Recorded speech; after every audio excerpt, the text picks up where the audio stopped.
The College Basketball Experience preview and picks episode for Monday, February 9th. The Sports Gambling Podcast Network is brought to you by Kalshi. Make real money predicting sports, people. Kalshi is available in all 50 states, and you get $20 free with the promo code SGPN. That's Kalshi, Kalshi, promo code SGPN. And remember, as always, folks, to let it ride. This is Brian Bosworth, a.k.a. The Boz, and you're listening to SGPN. Let it ride, brother. Peace out. Boz out.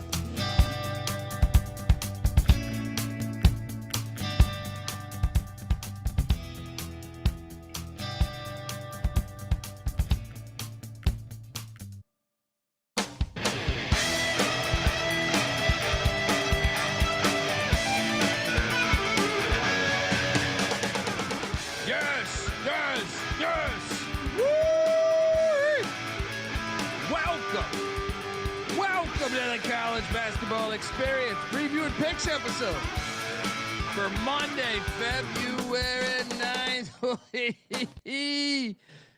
9th. Fun slate of games today. Winning day, youtube.com/the college experience. Jump on over there, hit that like and subscribe button.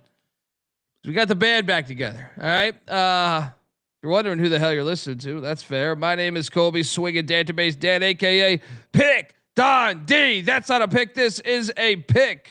He was raised in the land down under, where a man thinks on his feet, speaks with his fists, and lives by his wits. When Dundee happened, he was a superstar. I'm probably drinking too much and celebrating too much and not sleeping. Would have killed a normal man, but no, that's gone. The medical advice I got from that was like being hit by lightning. Pretend it never happened and get on with your life. Woo! Fun slate of games. Slept the whole night away. No, I did not watch the Super Bowl. Woke up after feeling great.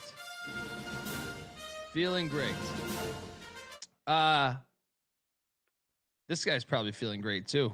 From just being hammered for 72 hours, or for the fight he's holding with the Duke faithful. Yeah. Which I am on your side 100%, and I appreciate you showing us those or bringing back up the fact that Duke fans threw a water bottle or water bottles at Carolina in Cameron Indoor Stadium. You are doing great work, good sir. Give it up for the host of the College Football Experience as well, former staffer at Austin Peay with the Governors, South Carolina with the Gamecocks, and West Virginia with the Mountaineers, Ryan McIntyre, aka Moneyline Mac. What's up, man? What's up, man? Yes, good to be back. Great show last night. Listened to it. Hauled my ass through the mountains to get back for tip-off here in Morgantown. 5 weeks till Selection Sunday, guys. This thing's coming. Let's go. What time did you wake up, out of curiosity? What time to wake up? Like 7-ish. I called that. That's a beast.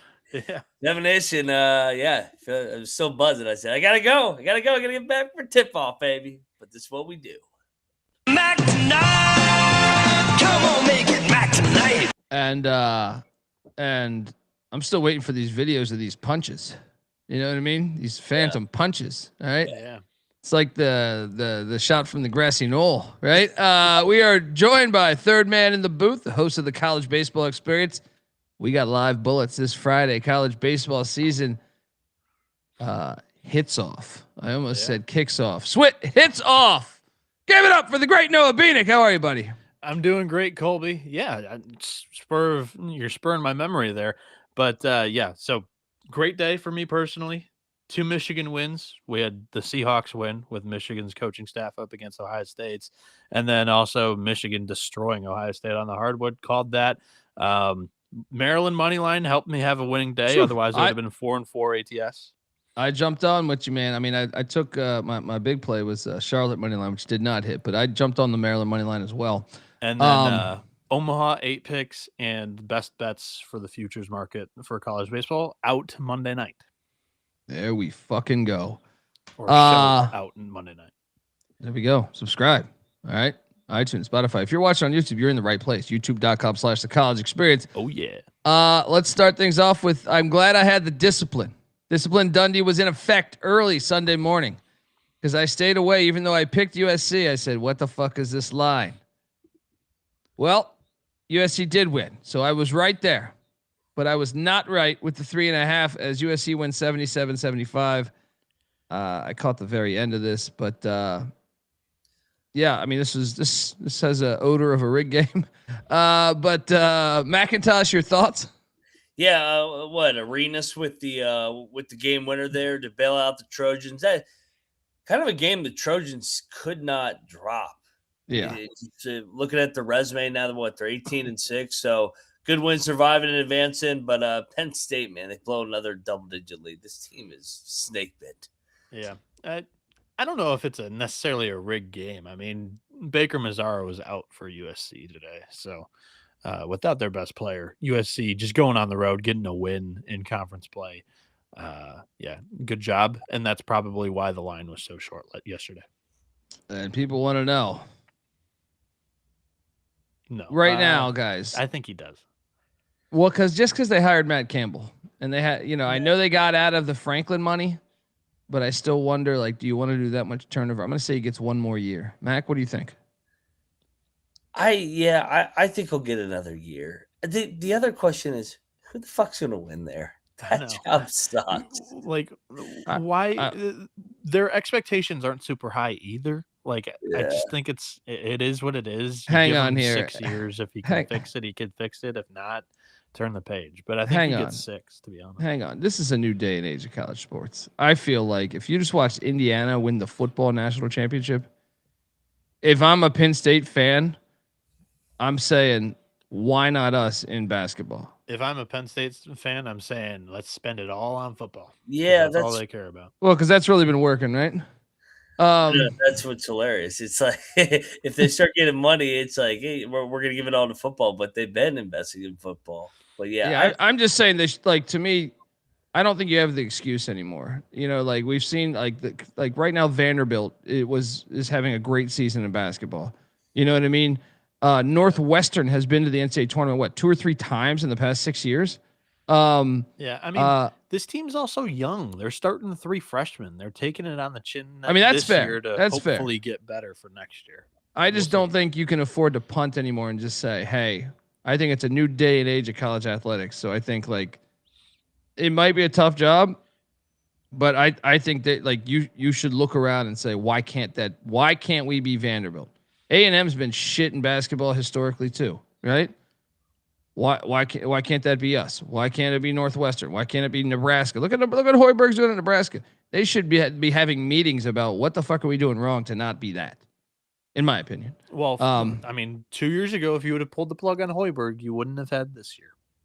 That's fair. I'm not saying to fire him. I'm just saying, in fact, I think he comes back for another year. But I would say maybe what do we got to do differently? We got to pump more resources in. Let's do it. Yeah.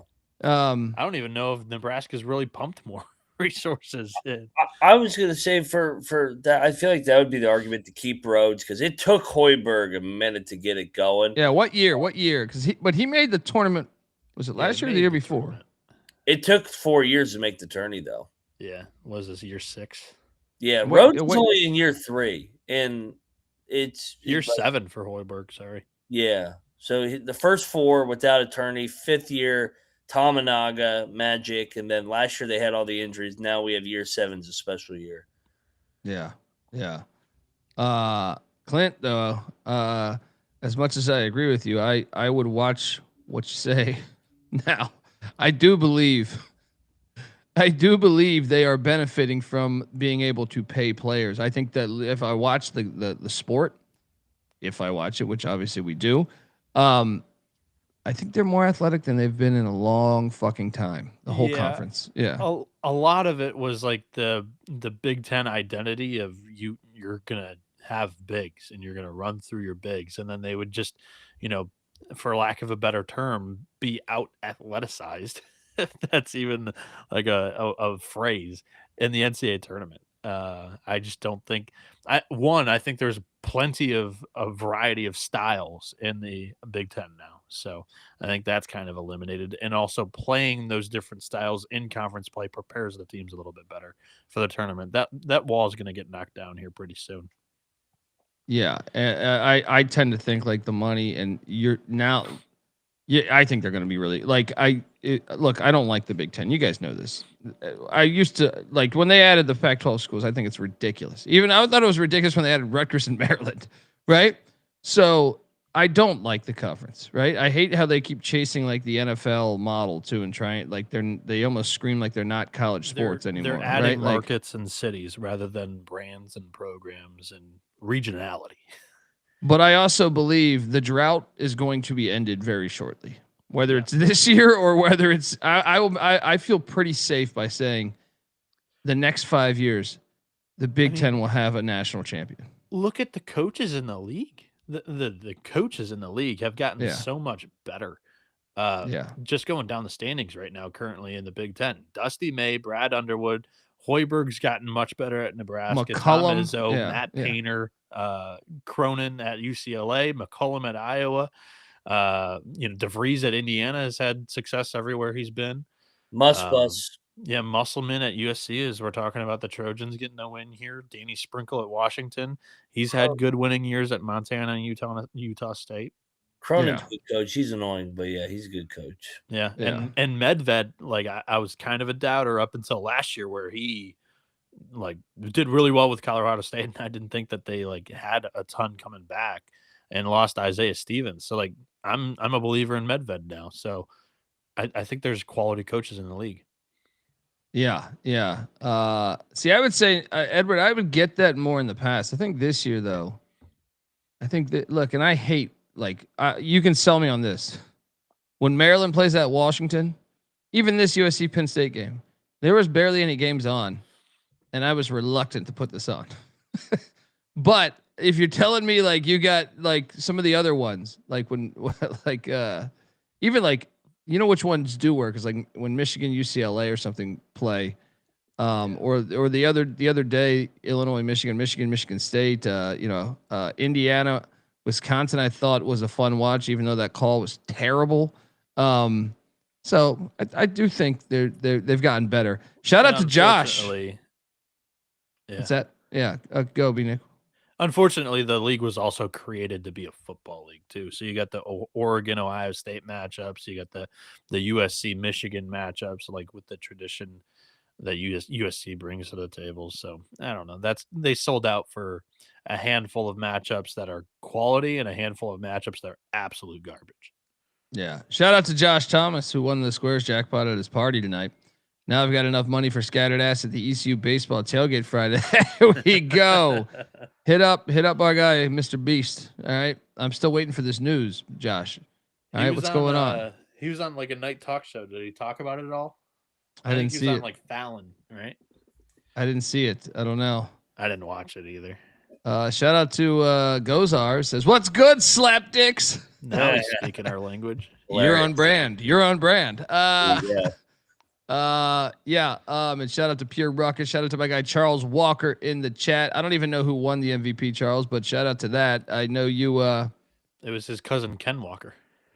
Oh shit, he was a beast. That's a Dave Clawson guy right there. Sparty, yes, it is. See, no, Sparty stole him. It is a Sparty stole him from. He was a Wake Forest guy, and he'll tell. I believe he said this. He's on record saying this, saying Wake built me. Sparty paid for me. Yeah. I mean, anyway, shout out to the Trojans for not eating shit here. Next up, a lock battle win in a fucking good game for pick motherfucking Dundee over Bieniek as South Florida and this wacky American conference, because they weren't the only ones that so South Florida and Tulsa are now tied at the top. Obviously South Florida has the tiebreaker. They swept them. Temple a half game back, and out of nowhere, Penny Hardaway and Memphis 1 game back. We'll talk about that in a little bit. Wichita, Memphis, Charlotte, all 1 game back. Hell, ECU's only 5 games back, boys. We're alive. We're looking alive. All right. Let's get that Beast Carolina money in there. Thoughts on this one, McIntyre, as I know you weren't on the show last night. Who'd you take in this McIntosh? Yeah. I took the Bulls, so I know you could have played the revenge angle with Tulsa, but I like South Florida at home. And I'll fade Tulsa on the extended Florida road trip here. But the Bulls jumped out to a 14-1 lead to start the game. It got close down the stretch though. It was very similar to like a Nebraska-Illinois first matchup where like spotted them 14 to begin and never was able to get it back. But it was a quality game. Yeah, very, very quality game too, man. Yeah. By the way, the Pupula guy, he drilled like 9 threes. Oh, yeah. Good Lord. I just can't take it serious. I can't take it serious when you say it like that. When you say it like that. He did beast out though. Went for 24 points, 8 boards too. Yeah, Barnstable's their star, but that kid had a game. Yeah. So cash there, and then look, the American Conference race is getting wacky. We touched on that. Well, the SoCon says hold my beer because I gave this is one of the top 3 plays of the night.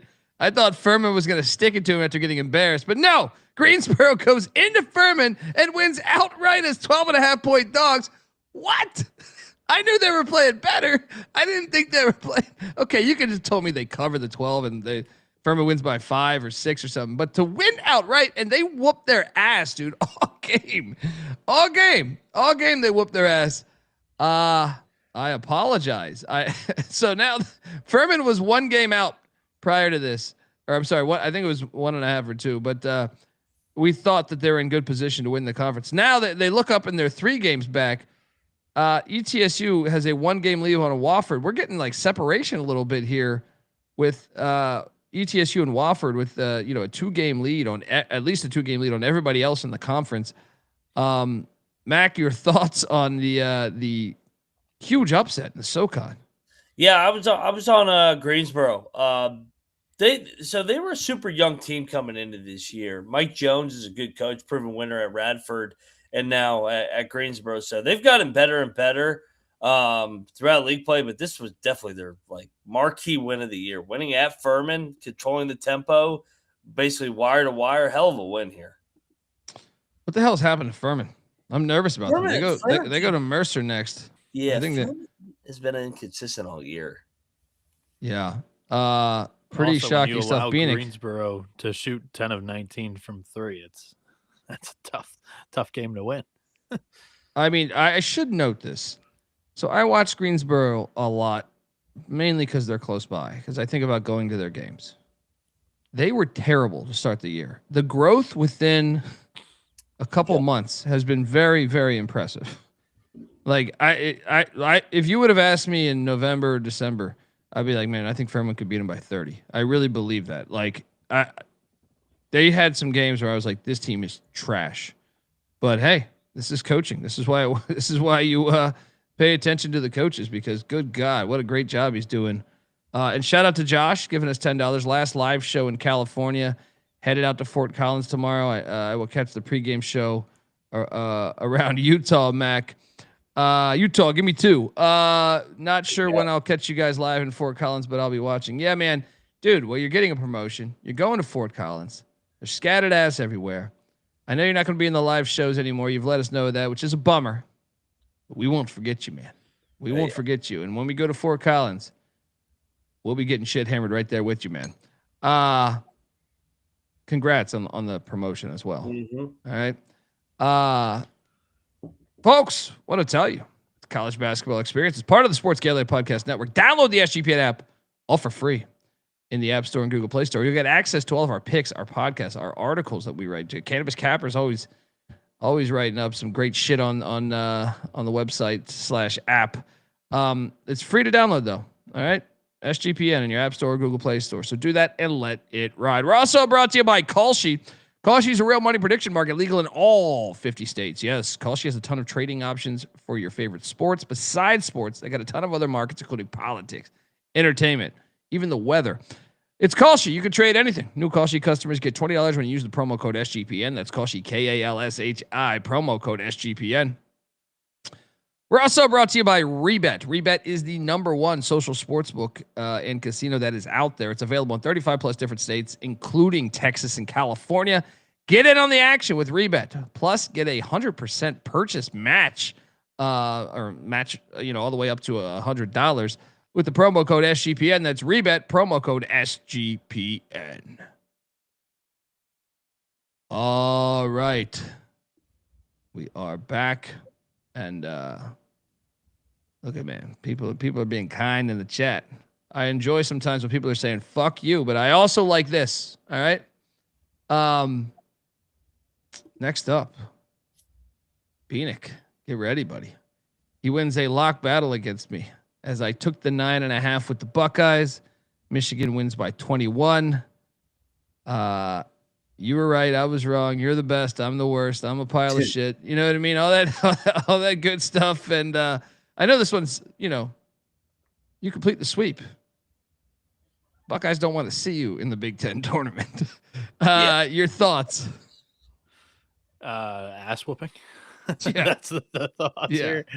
All three of my best bets at the end of the show yesterday were lock battles. So it was hilarious. There was not, me playing heel. That was just my favorite spots, and it was a small slate. Mara, Dema, career game, Yaxel stuffed the stat sheet. Boys showed up to play, and they played damn well. Yeah. Auburn 400 in the chat. Appreciate you. We don't know those exactly yet, but it has been rumored that we would be out there from Wednesday to Sunday. That would be, I believe, the 18th. It could be since I've been working with you guys, that'd be the first time you've stayed through Sunday. Well, for them, they're going to leave on Saturday. But for me, recently, when I've been doing these trips, it's not a 30-minute flight anymore. So I'm like, what am I going to stop watching for 4 hours? Stop. You know me. Get me home Sunday. Well, I'll brave it one more day. Yeah, Mac does the good old morning flight. Yeah, and I make fun of him for it. I say, dude, there's games on. I'll watch it on the flight. I'm like, yeah, right. The red eye. You only missed the first 2 games on Saturday. I'm going home Sunday.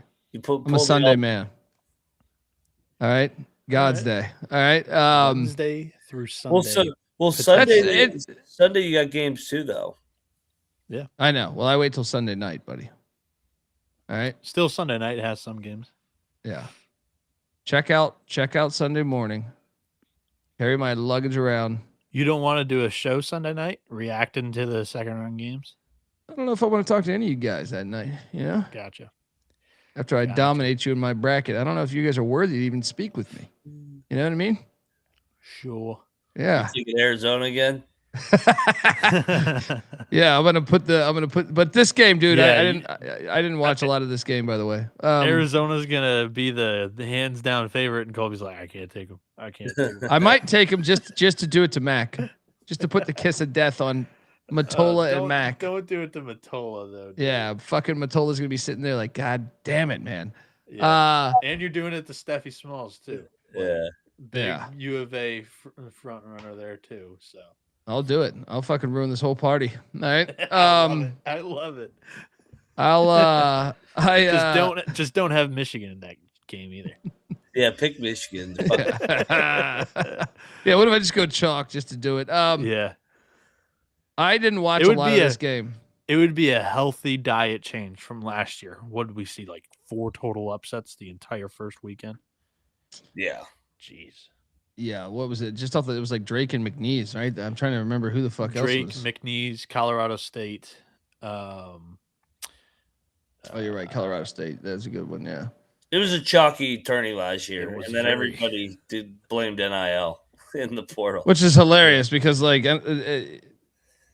it's like everything. Well, didn't we hit what year was San Diego State in the national championship? Was that 2 years ago or 3 years ago? The year before. 3 years ago. Yeah. 3? And it was 3? San Diego State who's in the championship, and then FAU and Kansas State were in the front. Or no, FAU and who's the 4th team? Who did UConn? Well, K-State went to the Elite 8. Miami was a 5 seed. So that was 3 years ago because we had Clemson and NC State. Clemson went to the Elite Eight 2 years ago. NC State went to the Final Four. And that NC State team needed to win the ACC tournament, and they had a banked-in fucking three-pointer to get there. But that one doesn't count because they're a power school, right? No, that one should count as getting all the way fucking there as a team that was trash all year.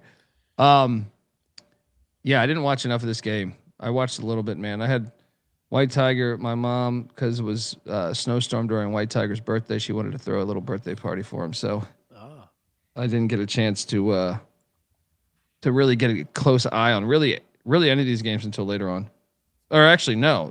I caught Tulsa, South Florida, but I caught the end of that, and that's when I left to go to my mother's. So, did not watch the end of this game. Caught a little bit in the first half, but not surprised by the outcome. Fuck Ohio State. Next up, we had Mac. We doubted that you were going to get there. Never a doubt. Come on, man. And I bet your boys and these piles of shit didn't cover for me. You were there. Texas Tech 70, West Virginia 63. I want your thoughts and analysis because I didn't get, like I said, I didn't get a lot of eyes. I did. I mean, at my mom's house, I did put the game on, but you're occupied, so I didn't really get a ton of eyes on it. So, yeah, what happened? In all honesty, Texas Tech is better. I mean, they have two pros, and they made 13 threes. The Mountaineers went 2 for 22 from three. So honestly, it kind of was a miracle that the Mountaineers were able to kind of hang in there and stay within striking distance to a certain degree. Like they came out that they were down 12 at half. Quick 8-0 run, got it to 4. Building came back alive, but Texas Tech just had every answer, made every shot. Christian Anderson is fucking really good. Watching him up close in person, some of the passes he was making coming off ball screens and just overall decision making. That guy, I mean, that's an NBA player. I mean, that guy makes tough shots. And then obviously JT Toppin's really good. So this was a fun game just because from a college basketball fan, because McCaslin and Hodge are best friends. Both North Texas guys. That's right. And Yeah. I missed that on last night's show. I should have been able to cover that. But Bieniek, did you lock this, Bieniek? Yeah, I locked up Texas. So this is a Tech. lock battle win against me. Yeah, this was also in that best bet section that I was talking about. This wasn't the handicap, but this is kind of just what I thought was going on. It's like Texas Tech just did not let any WV have anything free from the outside. They were willing to give you like the paint in different scenarios, but nothing came easy, nothing came free from deep. And like you could see that from Honor Huff not having the greatest shooting day, Floyd not having the greatest shooting day. Like those are two of the go-to guys for the Mountaineers all season. And the guy that did have the big day was the big man, and JT Toppin and the front court's relatively solid. So Dub V kind of had to go inside today. They need a couple more Jimmys and Joes. Like it's so Honor Huff or bust. Like he in the Cincinnati game the other night, he rattled off 4 straight threes and got him back in the game and took the lead. So today Texas Tech was in his shit for the entire day, and then they were physical with Eagle staff as well. Tech has better players. They were desperate today. They lost 2 in a row. Good win for the Is Paulie P a Pitt fan, or is this actually accurate? What'd you say? You basically had a shitty crowd. He's saying, yeah. Home court advantage. It was the students sucked. The students sucked. I would agree that I was actually really fucking disappointed. I mean, how the fuck am I able to get to the fucking game coming 4.5 fucking hours away after being out till 3:00 in the morning, and these lazy fucking Gen Z bitches can't get their fucking ass out of the fucking bed and get to the game for 1:00. And they're not hungover because they don't drink anymore. Yeah, they're fucking soft ass bitches. I do agree. And they sold more student tickets than they had in the youth. Yeah. The rest of the arena that's allocated to the non-students was packed. It was a solid crowd. It wasn't a throwback crowd like we're used to having. Yeah. It wasn't a that's Kansas bad. crowd. No, it wasn't Uh, a Kansas crowd. It wasn't a Pitt crowd. It's just I chalk it up to the youth and the soft ass fucking generation we're in. And shout out to Paulie P. He's from Providence. I know y'all hate them. Actually, I kind of grew up a Providence fan with Eric Murdoch and Marty Conlon. They just earned our hate over the past, Year? 16 months. Yeah. I would say. Ask the Providence fans why we hate them. Yeah. Just because we said we don't like the hire of Kim English. And the ironic thing is they don't like Kim English either. That's what's hilarious. Well, at the time, like when he first got hired, we did an episode and I was like, yeah, I don't understand why they hired him. But then they started shitting on us then. It just didn't get as heated until the games happened. But yeah. Anyway, man, I did grow up a Providence fan. Remember Michael Smith? You guys remember Michael Smith? Bieniek, any other thoughts on this one? No, I think we went in depth there, so we're good. Next up, we have Phoenix Dog, which I jumped on. The Terps, 27. The Gophers, 22. I took the points. I took the money line, but I know this is your time to shine. This is your dog. Nice dog outright. Maryland and Buzz needed this win so fucking bad. Coit had a big game for them. What do you go for? 29, 2 boards, 2 assists, and 1 block. Maryland's still terrible from shooting. 7 for 24 from 3. But your thoughts on this one, B-Nick? I'll give you the flow. Yeah, this was just a pure Big Ten 101 handicap. The other thing was Minnesota only took 14 field goal attempts from inside the arc today. Hilarious. And they went 14 and 33 from deep.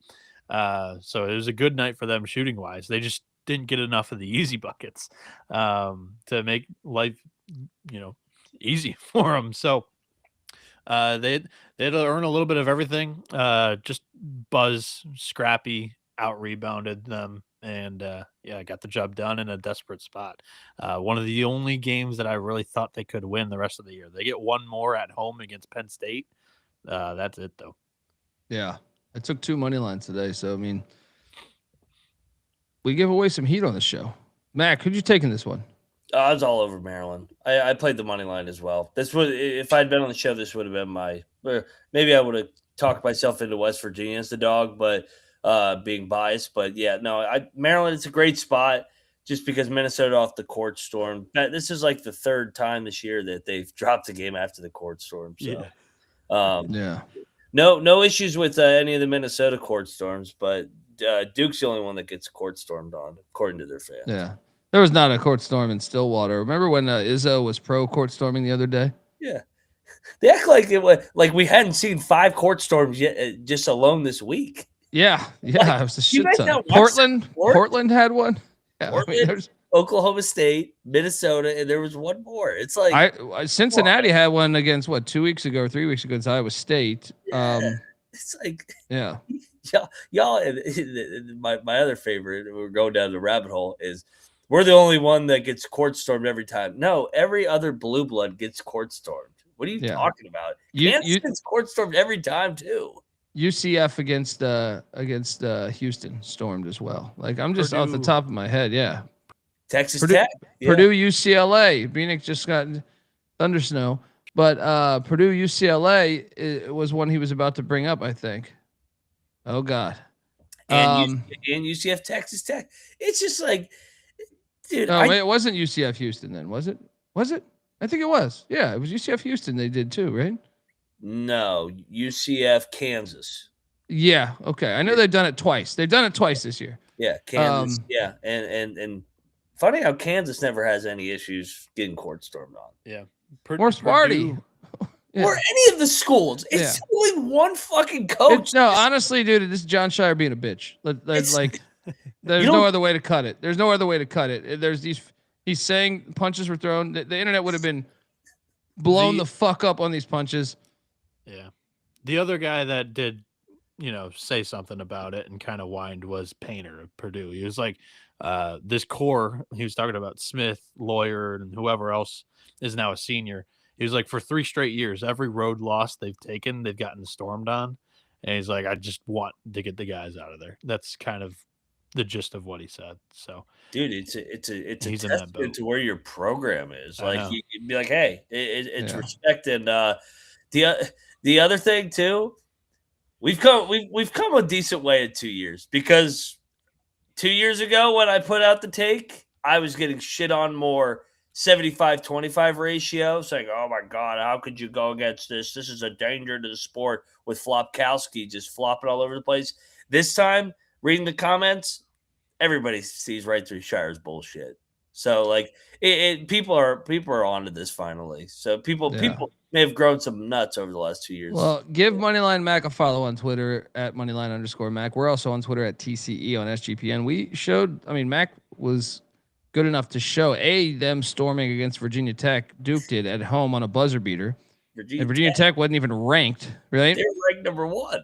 Yeah, Duke was ranked number 1. Yeah, I'm saying, and then also like several water bottles being thrown at Carolina after they won at Duke. So I don't want to hear this bullshit. All right. Shout out to the Terps though. Good win, much needed win. Then this was a double lock for me and Bieniek. Or Bieniek, you locked this, right? We locked this, right? Yeah. You talked me into it. It was your bet. Yeah. Triple lock as McIntyre also took the Bearcats, and they win by 20.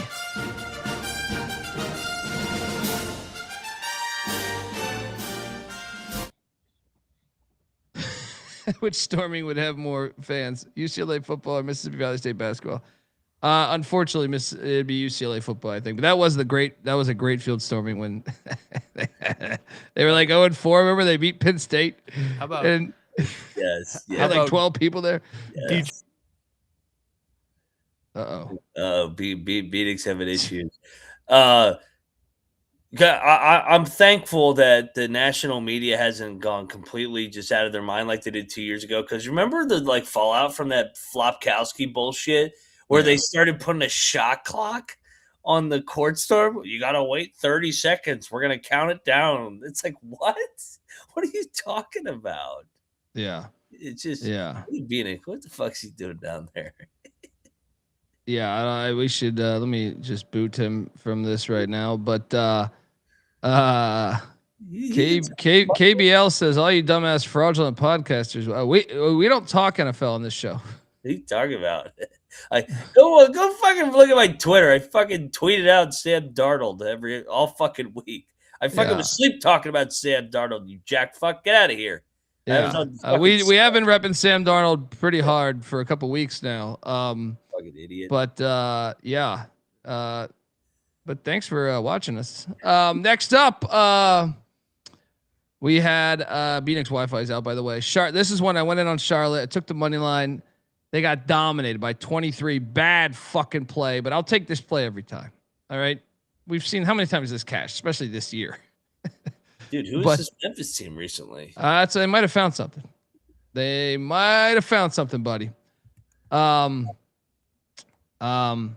Yeah. Anyway, your thoughts on the Clits getting absolutely destroyed. They could have got first place today to the Clits with a win, but they did not. So yeah. Newsflash: podcasters don't play ball, so they don't know ball. Newsflash: Mac went to the Final Four. What have you done in your life? What the fuck have you done in your life, buddy? All right. What the fuck are you? Get the fuck out of here. He was part of a staff that went to the Final Four. Yeah. There's some other guys that podcast too that might have played ball, but also maybe the best minds in the history of the fucking sport never played the fucking sport.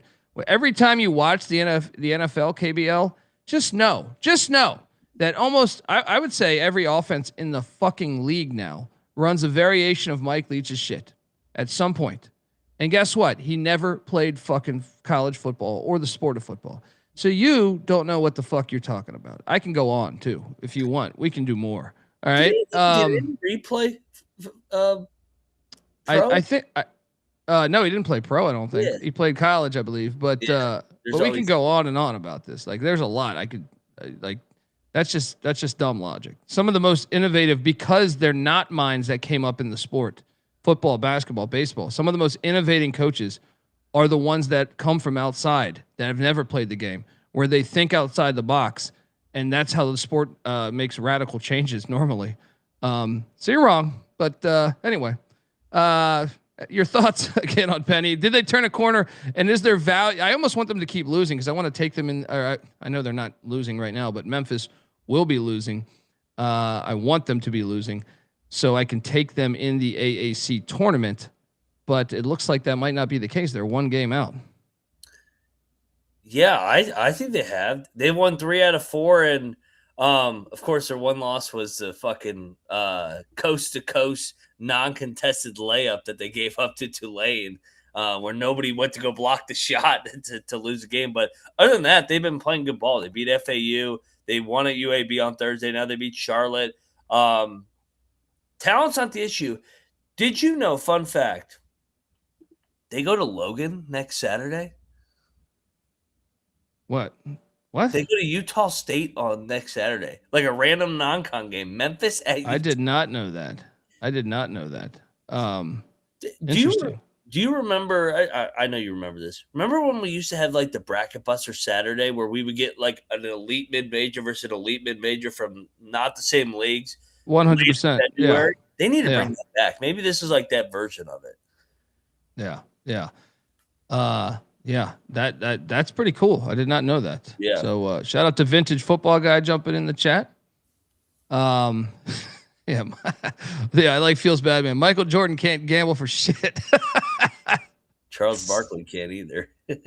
Oh man. Yeah, great win for Memphis. Next up, this was a lock. Oh no, I can't remember if Bieniek locked it or not, but I added this late into our show last night. I locked up Wichita, and boom, Wichita 75, Tulane 61. Wichita, your prediction could come true. One game out, buddy. One game out. And they're hosting Tulsa, I think, next Saturday or Sunday, whatever the fucking schedule is. But your thoughts on this one? They're hot. I mean, they've won 5 out of 6. And kind of like Memphis, they haven't beat up on the bottom tier of the league. These wins have come against Tulane, Charlotte, Memphis, and USF. So they got a big one Wednesday against USF. Yeah, dude, this fucking Bieniek laughed at me when I suggested Wichita could fucking hang around here. This AAC is wide the fuck open. Yeah. It's kind of. I mean, I joke about ECU because they're not really going to be a contender, but I'm saying it is hilarious. They're only 5 games out with how bad they've been. Yes. I can't wait for this tournament. This thing's wide open, and this will be a 1-bid league. Yeah. Yeah, should be a fun one, man. Next up, we had this one was a lock for me. I think I talked Bieniek into it. Can't remember, but I know I bet it. Northwestern plus 12.5. McCollum wins 76, McCollum and the Hawkeyes win 76-70. Bennett Sturts. Bennett, you son of a bitch, to quote the movie Commando. 36 points, 2 steals, 2 assists. This motherfucker is classic. He was born to play for Iowa, dude. Yeah. He's wet though. He's just one of my favorite players to watch, just because you're like, he lacks all athleticism, but he can just he's like very crafty. Your thoughts on nice cover for Chris Collins. Who'd you take in this? I took Northwestern. I bet Northwestern. I thought it was too many. At 12.5. I like Iowa's team, but they play slow. Thought they would win around 10. But dude, Northwestern was right there late to kind of steal, but Sturts made all those big plays. McCollum's going to flip this thing in year 1 and get Iowa back to the dance. Yeah. KBL, yes, I lost on Texas Tech. First off, it was not they, because Bieniek took Texas Tech. Mac took West Virginia, but guess what? He went to West Virginia. Yeah, I took West Virginia. I got that game wrong. Here's the thing: when you gamble, you're gonna lose sometimes. But guess what? We had a winning fucking day. We have more winning days than we have losing days, and that is why you're probably still watching us. You're Yeah. watching us. Reminder. Yes. You're getting us paid. God. So a good Best day part to- of the gambling is losing. Yes. Shout out to Daniel Katie. Easy play. We get so many dumbasses this time of year because everybody gets done with like college football and NFL, and they come over here and they just fucking talk shit. It's like, good God, oh my! I remember my first beer, fucking soft ass. They literally told you, no, we didn't. First off, Mac was not on the show last night. Yeah, It I was me getting and wasted. Bieniek. Bieniek locked up Texas Tech. I locked up West Virginia. So guess what? One of us was right. So in that capacity, you should have been able to gauge which one was right and follow that. That's on you. That's on you. But guess what? We both took Northwestern. And also the picks page is there for Mac's picks. All right.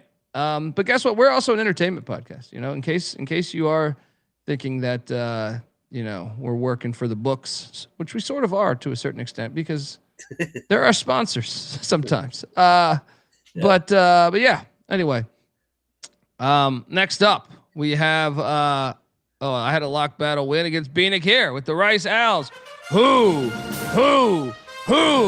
covered the 8.5 in Birmingham. And guess what? KBL, I went 6 and this capped off me going 6-4 with a money line hit, which I was on 2 money lines. I even said I was on Maryland money line last night. But Mac, your boy Andy Kennedy got a win. But your thoughts on this matchup and who'd you have?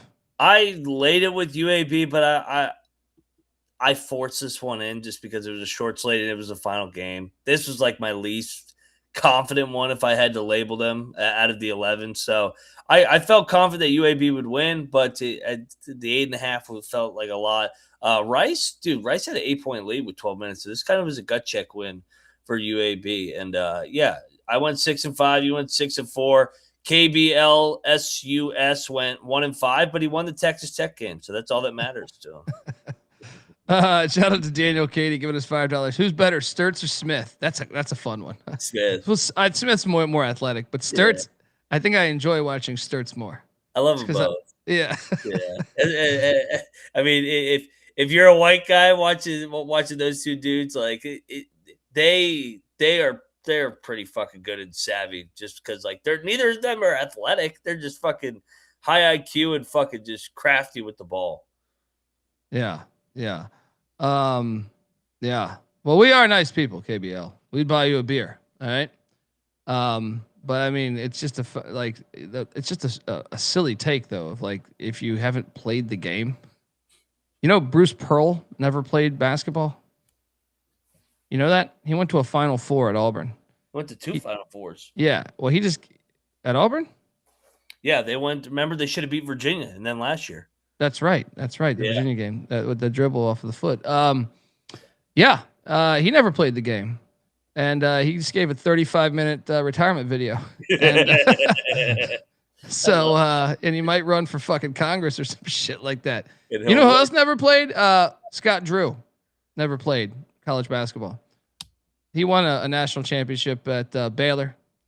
Mick Cronin never played college basketball. I mean, we could just keep doing. Buzz Williams never played college basketball. I mean, Tom Crean. I mean, yeah, Tom Crean. I was gonna say Tom Crean. You think Rick Majerus was the starting point guard somewhere? No, he wasn't. We can go on and on about this, buddy. Yeah. It's just that's very bad logic, bro. Very bad logic. Like if anything, I think sometimes some of the better coaches are the ones that are not the ones that played the game their whole life. Anyway, game balls, Mac.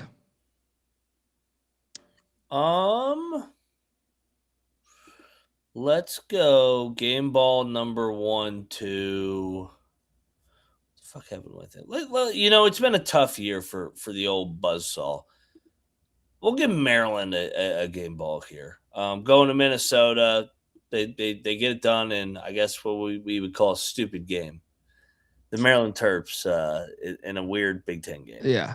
Not as stupid as Penn State USC for some reason, but still stupid. Maybe because it's not complete coast to coast. Yeah, It's only one time zone over. It just looks stupid, but we'll give the Buzz solid game ball. They finally get it done. Yeah. I will go to South Florida. The Bulls complete the sweep on Tulsa. Had Tulsa won this game, yeah, Jerry Tarkanian, another one, right? Had Tulsa won this game, then I think they would have been like pretty soundly. I thought there would have been a gap in the conference, but no. South Florida with the win there, and the Bulls rocking first place right now with the tiebreaker on the team that they're in first place with. So, Mac, second game ball, where are you going? UNC Greensboro, the Spartans. Getting it done at Furman, a rival in the SoCon. We touch on it, man. I feel like I actually hit the nail. I don't think you were on the SoCon preseason one. I think that was just it might have been Bieniek and Cap, but we kind of highlighted that this team is going to be young, but like Jones is a proven winner, and they'll be chippy the last couple months of the season once we get to league play, and that they have been, because they were horrible in the non-con, but they're playing good ball right now. Yeah. And then I don't know why I defaulted to this. Let's just go to this. All right. Reed Baby's comment. Yeah. Said you're all up in the fucking camera, man. You in on me, motherfucker. I'll give a game ball to the Cincinnati, Wes Miller. You can the handshakes worked. You guys deserve better. You deserve better. You deserve better. It worked. He's such a used car salesman, isn't he? Yeah. I hope ECU hires him. That's my game ball. Cincinnati, big win. And look, I know that they're like 500, right? Yeah. What is their record right now? Cincy, they are.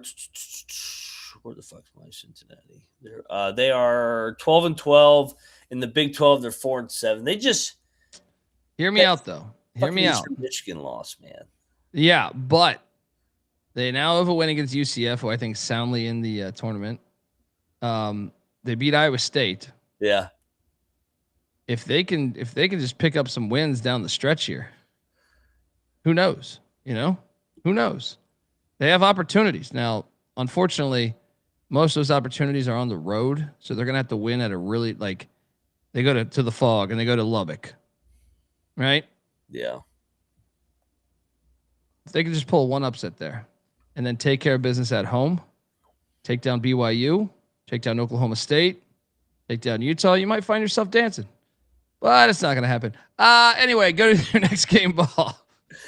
And from what we know with our Cincinnati loyal fans that follow the show, like Satterfield, they're not rooting for it to happen. They're ready for a new era. I'm going to go.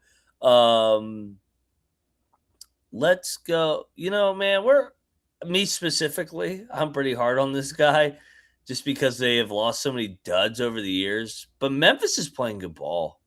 You gotta tip your cap. Charles Walker. Let's go. Memphis is chippy. They're gonna go to the tournament. They're the most talented team, dude. They're gonna end up going. I bet they're gonna end up going. I'm gonna laugh my ass off when it's Memphis UAB in the championship game. I'm like, how the fuck did we end up with these two teams again? Yeah.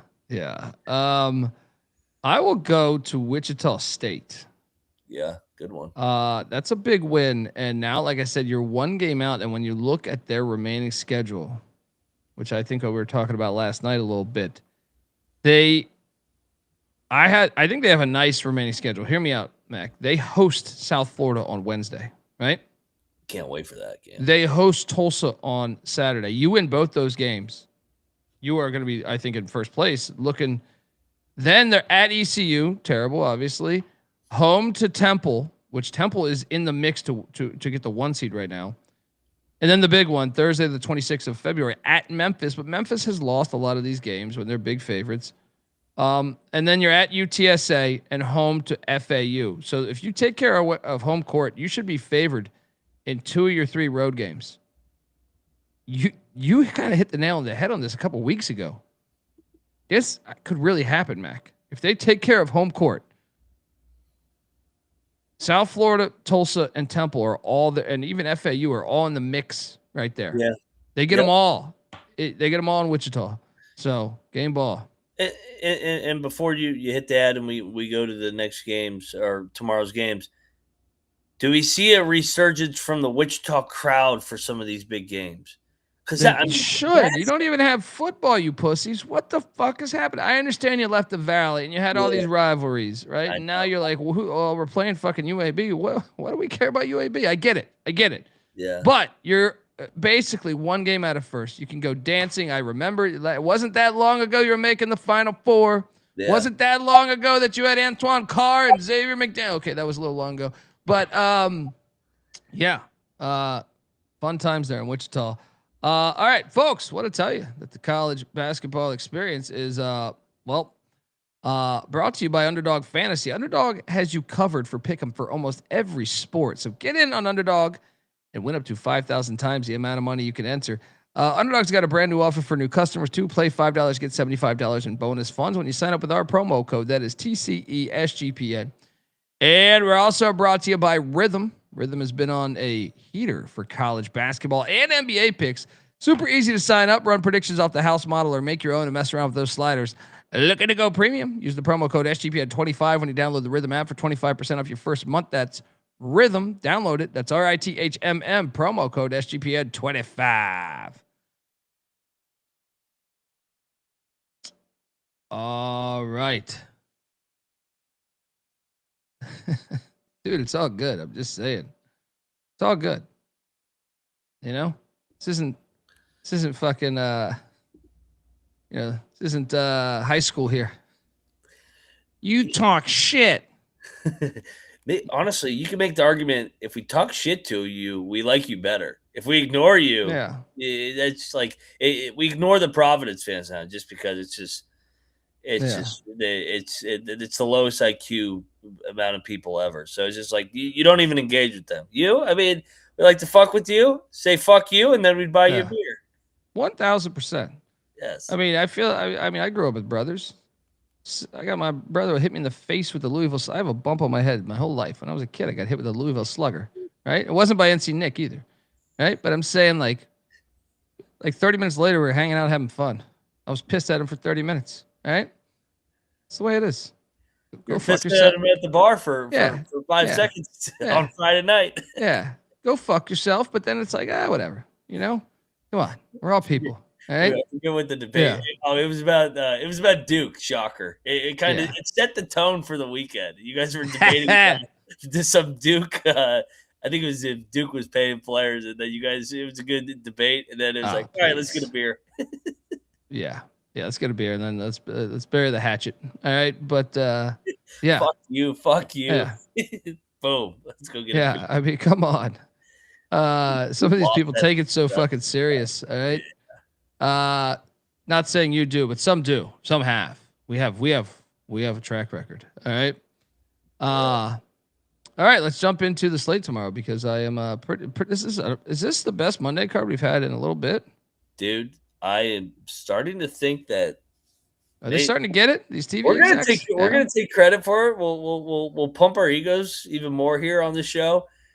They're listening to us, man, because they are diving into more Monday and Friday fucking slates. Now get the Sunday right now. The fucking NFL bullshit's done.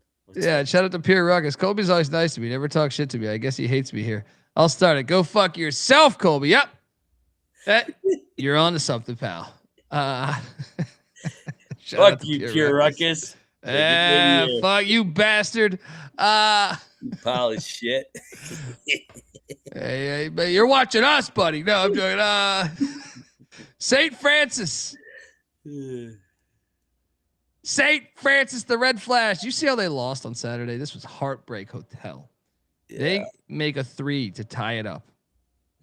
There's like 3 seconds left, and Lemoyne throws like a baseball pass deep to their big man, perfectly thrown for a layup at the buzzer.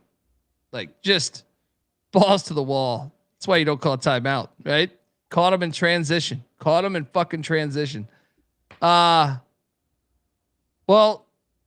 if you follow Chicago State hoops like us, you like to fade them whenever they have a win streak. Right now, for their standards, 1 win is a win streak. They beat New Haven 63-57 in a game I lost money on. This will not happen again. Is this a standalone game too? It is a standalone game. Dude, what the fuck? Even on they're even putting standalone games on Monday afternoon now. This is great. 2.5 on DK. KBL saying who's betting this? These guys right here. Red Flash plus 2.5. Sprinkle the fucking money line. Just take the money. Not even sprinkle it. Just take the money line here. Just take the money line.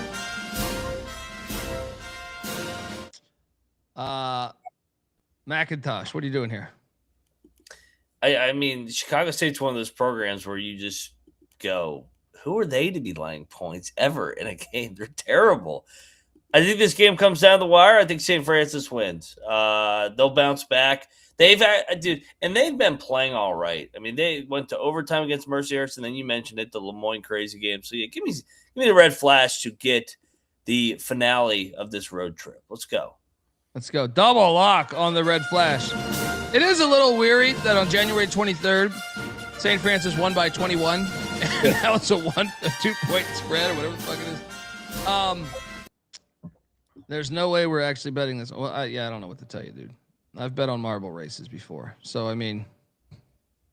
Dude, if we've bet on Mississippi Valley State before. I mean, fuck. At least we've bet. I tried to bet the Baja fucking 6,000 or whatever the fuck it is this year. I couldn't find the odds. All right. You think we're not betting this basketball game? You know what I mean? Yeah. And don't put your whole account on this game. And if it happens to not be on the right side, go, you lost all my money. Got nothing left. Fucking spread it out over the night. Don't go all in. All right. Actually, go all in. Go all in. Let's go. Yeah. I just don't think you must be rather new because I'm just saying we've bet on a lot of. I lost fucking SGPN lost thousands of dollars on the Puppy Bowl in 2019, whatever year that was. Right. Yeah, it's kind of one of the funnest things to do in life is to gamble. All right. People do it every day with a lottery ticket. We choose sports. All right. Next up, Navy at Bucknell. This Navy story is fucking incredible, by the way. They are fucking rolling. We know Bieniek will be on Navy. He's always on Navy. Navy's laying 6.5. I mean, Bucknell's due for a good game, right? They just got drilled by them though when they played in early January. They lost by 21. Mm-hmm. I feel like we have to take Navy here, but I think they could stay within 6.5. I don't think money line's live. I think Bucknell can give me like a 70-65 type of game or 70-63 type of game. Actually, 63 wouldn't cover that. So 64. Let's go with that. We're getting 64 points out of Bucknell. We cover this. You in? Yeah, I'm going to be on Bucknell. I think that this is too much for Navy. I'll sell high here. I know they're playing really, really well. But traditionally, John Griffin's been really good as a home dog. National TV, CBS Sports Network, they're going to get up for the Bison here. I'm with you there. You're going to go into the pavilion and get a dub. Double lock on the Bucknell Bison. Plus 6.5. Do we wait? Is there any chance this goes to 7.5 or 8.5? Potentially. I know it sounds crazy with a Navy basketball game. Yeah. But I'm like, we can get 7.5. I feel like it's getting major value in this game. But 6.5, let's still do it. Yeah. I will say, Navy has been fucking me up lately. So, they've covered like 7 in a row. Yeah. It all comes crashing down here. Sell high. Let's go, Bison. Let's go. We have a battle of the Patinos. Yes. We saw it when? Was that 2 weeks ago? Mm-hmm. Somewhere, I don't know, 2 weeks ago, I think it was. Where Rick Pitino won in the Cincy Center, 88-83. Now, Suns coming to New York. What's this line right now? Is this moved? It opened at 16.5 down to 14.5. This is a great spot for Xavier. They've had a week off. All over it. Take the points. You got to take the points. St. John's just played UConn. A great spot for the X-Men. Yeah. Go. Double lock on the X-Men.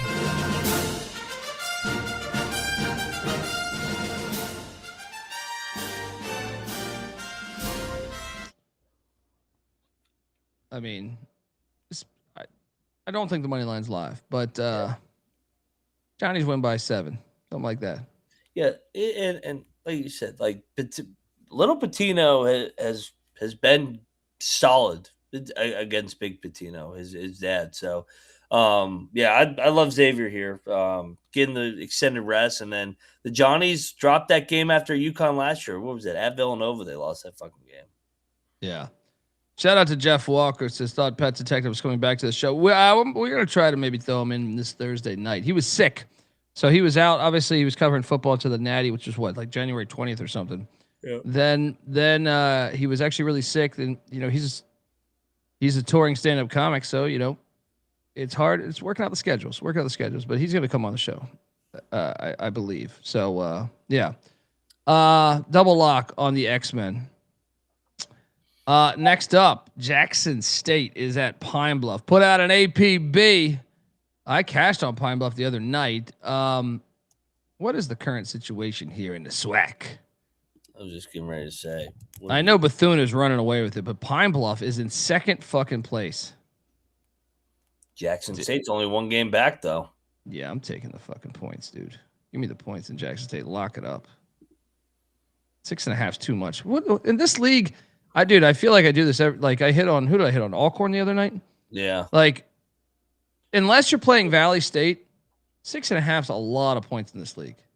And maybe Bethune this year. I think the money line's live, guys. I think plus 225 is live. I think it's a one possession game. Look it up.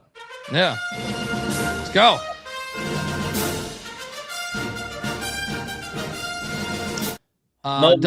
Double lock there on Jack State. What's up? Yeah, I like Mo Williams' team. They've lost close games recently. I think they're better than their record. And like I said, they're only one game back of second place here. This is a big game here in the SWAC.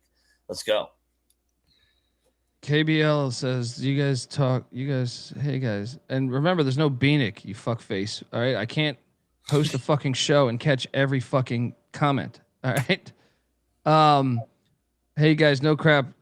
But do you guys ever say how much amount of money you put on something? Well, we've said this a bunch of times. Yeah. It's different per people, like Bieniek doesn't have, with all due respect to Bieniek, he doesn't have the same amount of money as us. He's a 22-year-old or some shit like that. Right. So yeah, I think he throws I have no idea. I have no idea what he's throwing down, but I normally put $100 on every fucking game that I say. I mean, it has to be, for me to go less than $100, it has to be one that I really am just arguing with Mac and I'm just reluctant. Sometimes if I know ECU is going to get destroyed, but I just have so much pride in ECU, which actually most of the times I actually put 100. I would say maybe once or twice a year in a matchup where I okay, I got to just go very lightly. And then on the money line, I normally always throw $50 for the most part. If I feel really good or if I'm drinking, but I mean, if I'm being frankly honest, sometimes when you're drinking and you're up, I throw a lot more money on other fucking games. So I can't clarify that. You know what I mean? I wish I could say every fucking game I do $100 and then 50 on the money line. Majority I do. But once again, there's plenty of times when you're up $1,000 and you're hey, let's put the other night, not last night, like a week ago, I was having kind of a shitty day until the late night slate. But I thought I felt all right about the late night slate, but then I just decided to make a large wager on Hawaii, and it ended up hitting. Sometimes it's like that, but I would say majority of the time you're going to get that. I hope that gives you clarity, but Mac, how about you? Same exact thing. Yeah. If we're sober and we're just going standard, 110 to win 100. That's usually what I guess my unit size would be. But when you're having fun and you're out with the guys and you're having a couple of drinks, you end up throwing a little. It's like everything else in life. You have more fun when you're having fun. And I don't do a lot of parlays. I do my Swac parlays and stuff. I don't do a lot of parlays. I really don't. Yeah. Okay, college football Saturdays.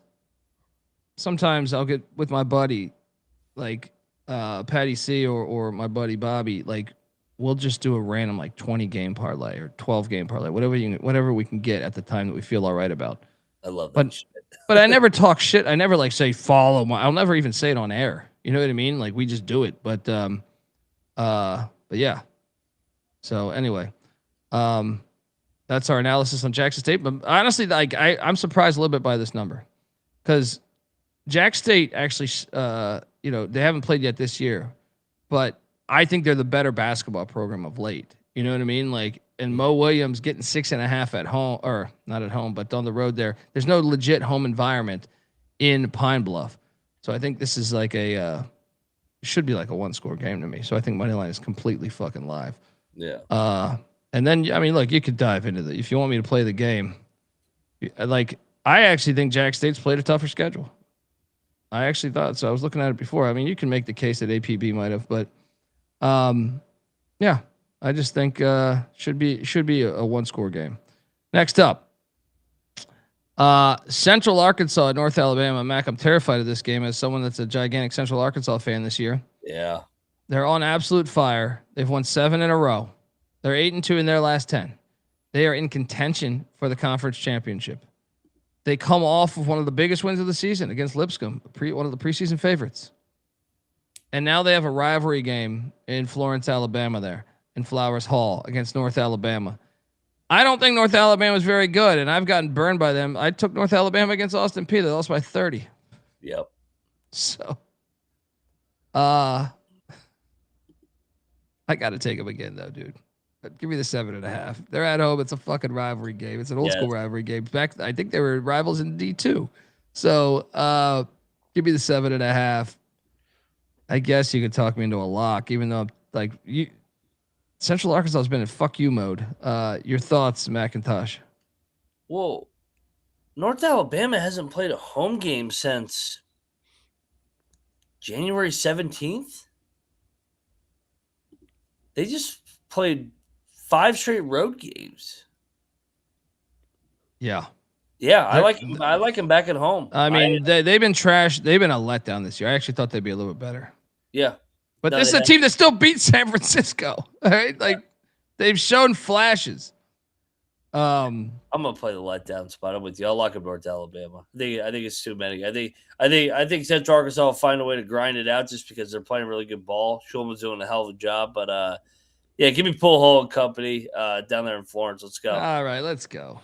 We're betting every fucking game. Why not? Double lock on North Alabama. This is a betting show, right?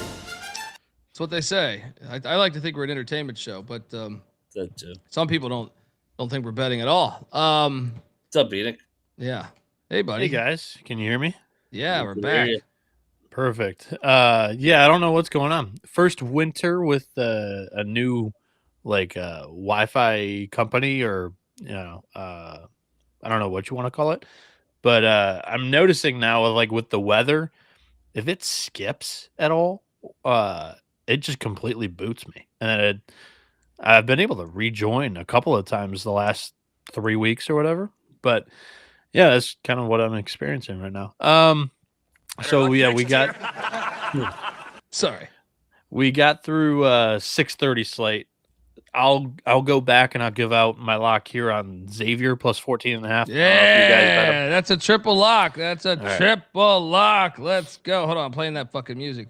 Friends through eternity, loyalty, honesty. Triple lock on the X-Men. Friends forever will be together. We're up top 'cause we play to win. Bieniek, what other lock did you have? That was a 5-point game the first time around when they played each other. I think that Dick's going to keep it close against Dad once again, and also UConn off the or St. John's off the UConn spot. So funny. Sorry, Monty. That is cracking me up. Yeah, that is a great callback. That was the only 6:30. I'll wait until the 7 o'clock slate gets done because I was in and out of. I was trying to watch it on my phone to make sure I could keep up. For this game, give me UNA. I'll take the points. No bet. All right. Next up, we have Northwestern State. You're not getting me here, Mac. No. Catch it 8.5 at Lamar. This was one of my locks. The 8.5. Came into the show with the plus 8.5 on the Demons. All right, sell me on this, Beanie, because I've probably lost $500 on Northwestern State in the past month. Dude, it's Lamar. That's the handicap. Lamar laying. They have to win by 9. Yeah, I'll take. They won by close. They won by 15 on December 29th. Revenge game. That was a back-to-back road. I mean, Northwestern State's on a 7-game losing streak, but 6 out of the 7 are by like 1 possession or by 5 or less points. They just lose by like 5 or 6 every game. It feels like. I'm locking every game. It feels like I'm locking the Demons. This is too many. All right. Let's go. Let's fucking go. Let's do it. Oh man, I told myself I wouldn't, and here I am. This is peer pressure. All right, let's go. Triple lock on these demons at Northwestern State.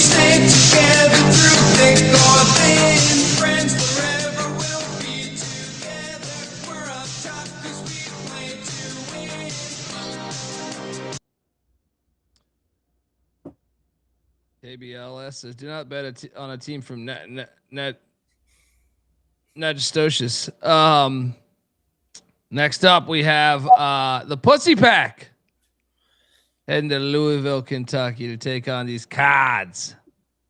So right now, within the ACC, Clemson is in first place, Mac. With Duke, yeah. Yeah. NC State is 1 game out of first. I'm sorry, the Pussy Pack are 1 game out of first.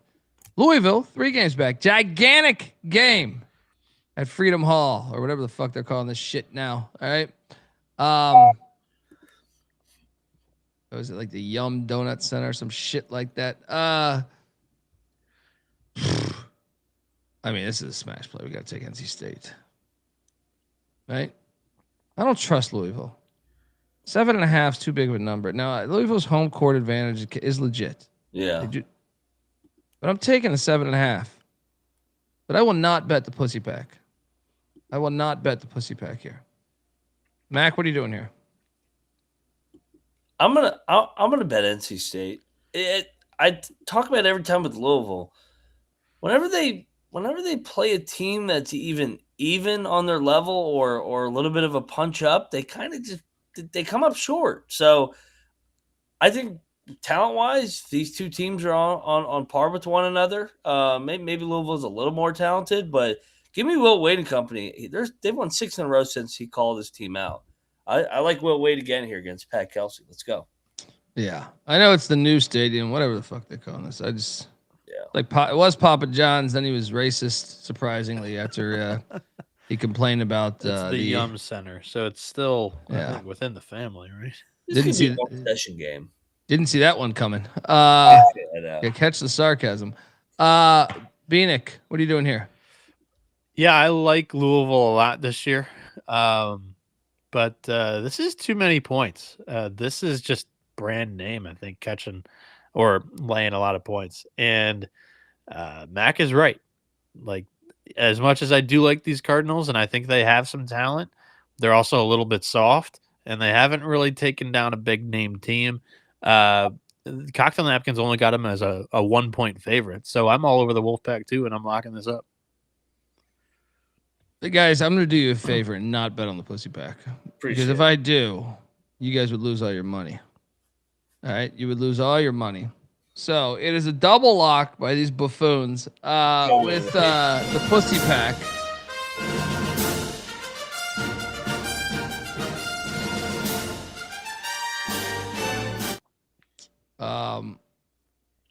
Fun game, though. Very fun game to watch. Next up. IDub Incarnate Word is heading to Hammond, Louisiana to take on Southeast Louisiana. The Lions Shout out to the great Keith Landry if you're listening. Sela laying 1.5.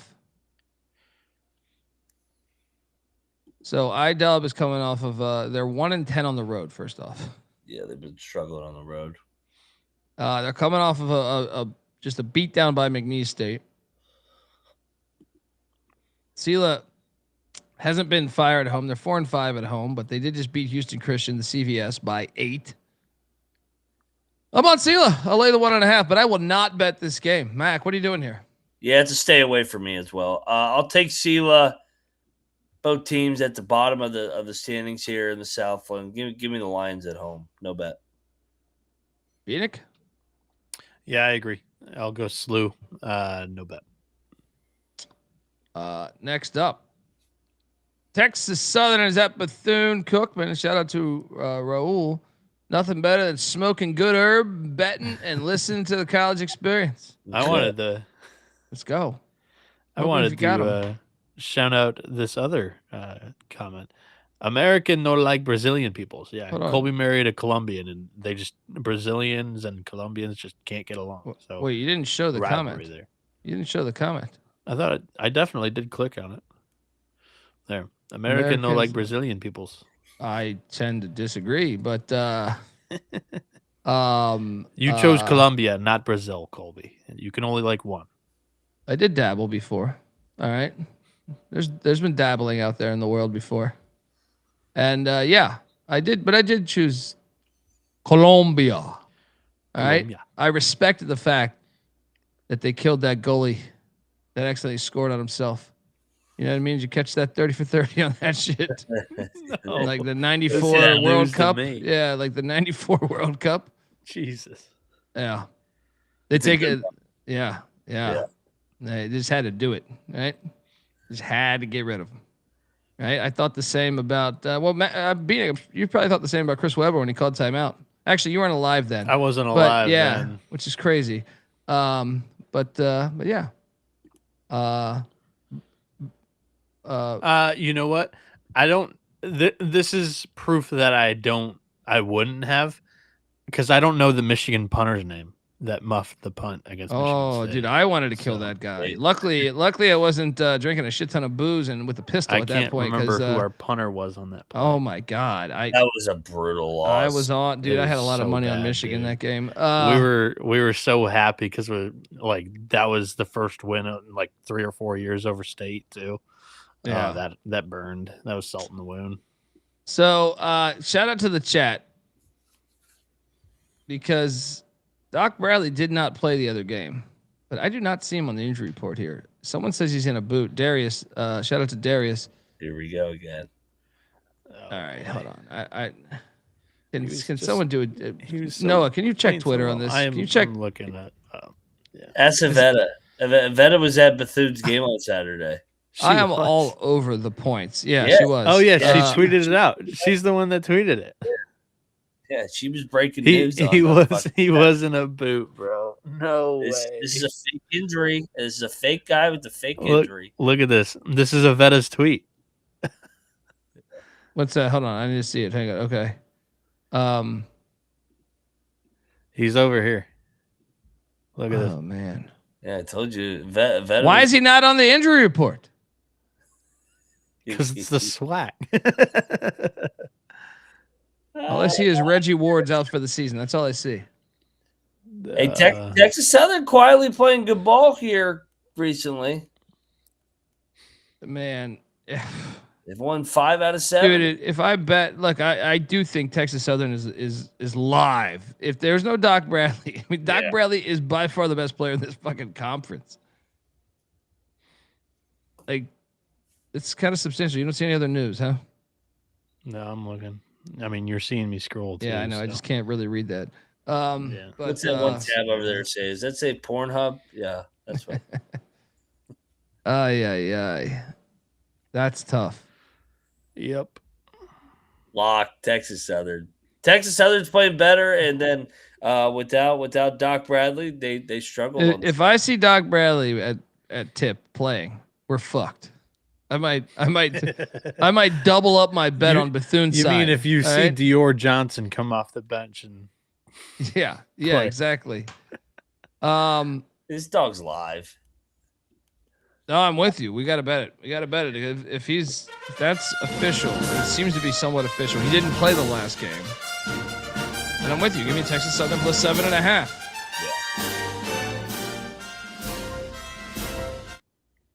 Bieniek? I'll take Bethune. Actually, there's 8 out there, says Monty Pritchett. You're crazy to lay 8 without Doc Bradley. Do you remember Bethune before Doc Bradley? They were barely beating teams. Next up. Even if he plays, how healthy is he going to be on a short turn? Yeah. I have a lock here. Prairie View, who did cash for me against Bethune with the 7.5 the other night. They're at Florida A&M, and Florida A&M has lost 4 in a row. I see this line currently at 2.5 for the Rattlers. Florida A&M's due. They're not that bad. I'm laying the 2.5 with the Rattlers. Let's go.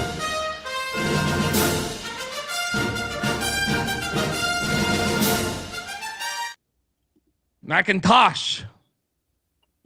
Yeah, big game for Prairie View on Saturday. I thought they played really well against Bethune. I think it's a little bit of a letdown. I like FAMU in the desperate spot. The losers of 4 in a row.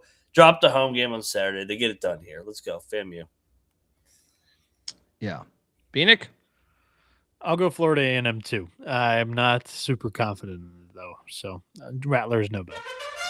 If you're listening right now and want to follow the Swac parlay that we'll be giving out right now, or at the end of the episode. Right now we are at Texas Southern, Florida A&M, and Jackson State. All right.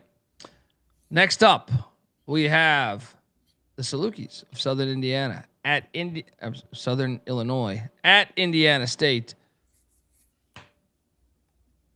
Indiana State laying 1.5.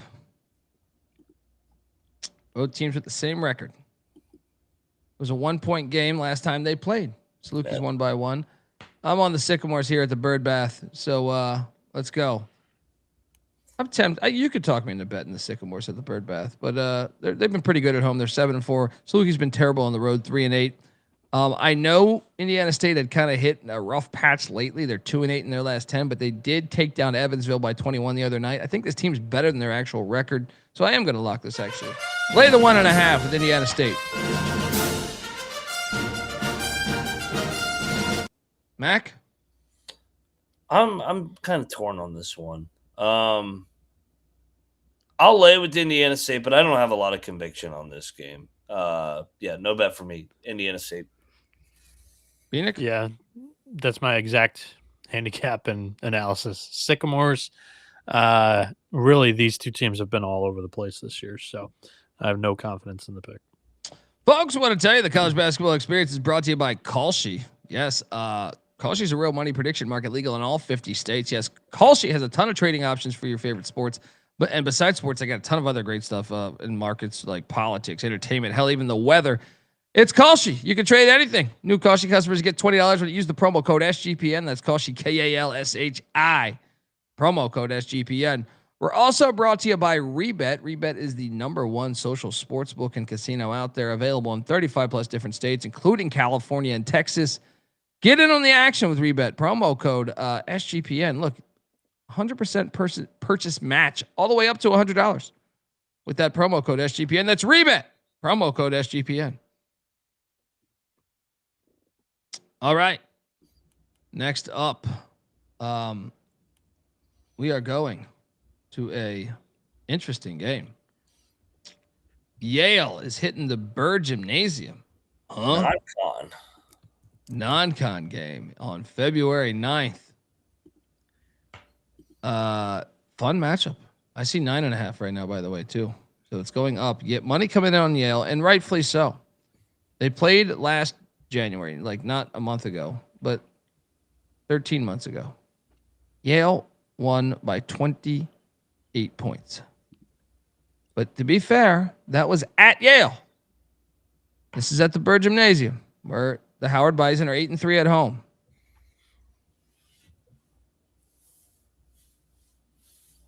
I'm laying it with Yale. No bet. Mac? I'll take Howard in the weird schedule spot. Random non-con game in the middle of the Ivy and MEAC. Give me Howard at home. Last time they played at Howard, it was an 8-point game. So there you go, the 8.5 number. No, you can get 9.5 right now. You can get 9.5 right now. I'm not I going to see it bet. out there. Okay. I'm good. Brian Sanders. Shout out to the great Brian Sanders. He's locking up Howard. Bieniek, what are you doing here? I'll take the points with the home team as a big dog.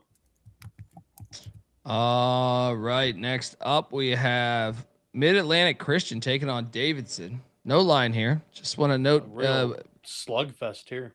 I just want to know Bieniek's thoughts on this game in the Davidson Wildcats. Garbage. Play conference games.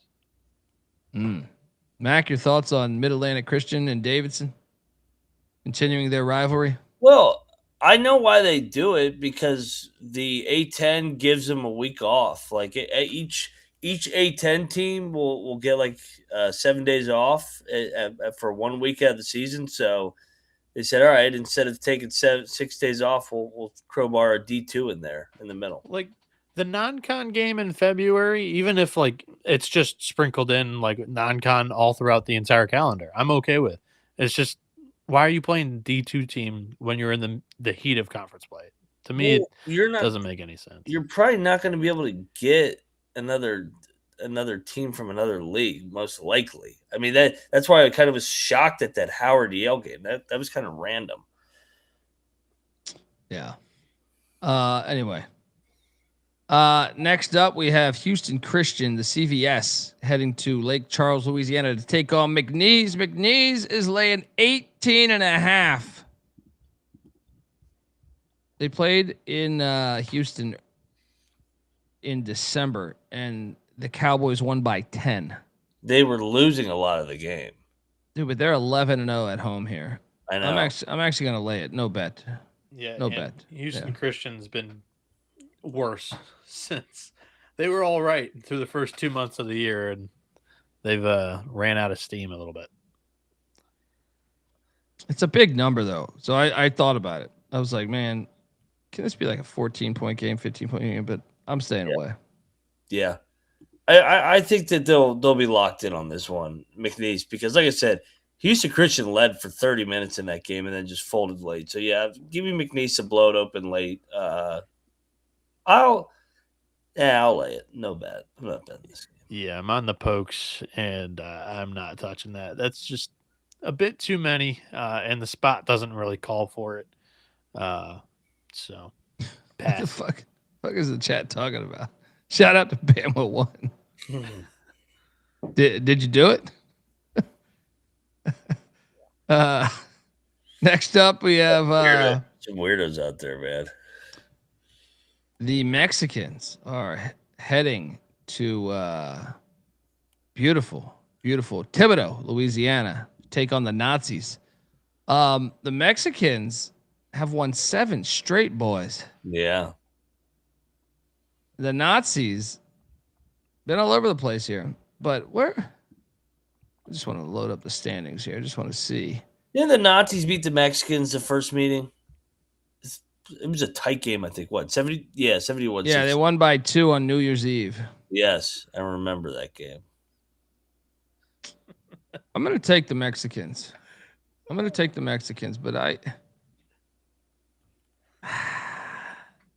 give me the Mexicans. What are you laughing at? Just like the image of a listener that does not know the inside jokes, just listening to the podcast, tuning in right after the Super Bowl. I'm gonna check out this like highly ranked podcast on college basketball picks. I want to bet some college basketball, and they're listening to. Didn't the Nazis just beat the Mexicans? That's just not gonna register for. Subscribe to the college basketball experience. All right, you get a History Channel segment on this too. Yeah. College basketball picks. We gave you a History Channel on fucking Papa John or whatever that fucking guy was that created that shit too. So funny. Mac, what are you doing here? I'm going to lock up the Nazis to complete the season sweep over the Mexicans. It's a look ahead spot too. They got Stephen F on deck. I think Nichols has righted the ship after dropping 4 in a row. They dropped a tough home game on Saturday against Corpus Christi. I think they bounce back, get a split. Give me the Nazis. Nichols, lock it up. I do have to talk to Carlton. He did the slides, great work, but he didn't use the real Nazi logo, which even though I guess you could say this one is a Nazi logo too, but we'll have to work on that, and we'll have a meeting. We'll have to have a meeting with HR. All right, on how we need to. That's the HR meeting for this. Yes, podcast. no, to put more Nazi paraphernalia from Nichols in the slide here, and also more Mexican themed. I like the one riding the horse better than the state of Texas. But so you're locking this, Mac, huh? Yeah, I like Nichols here, man. I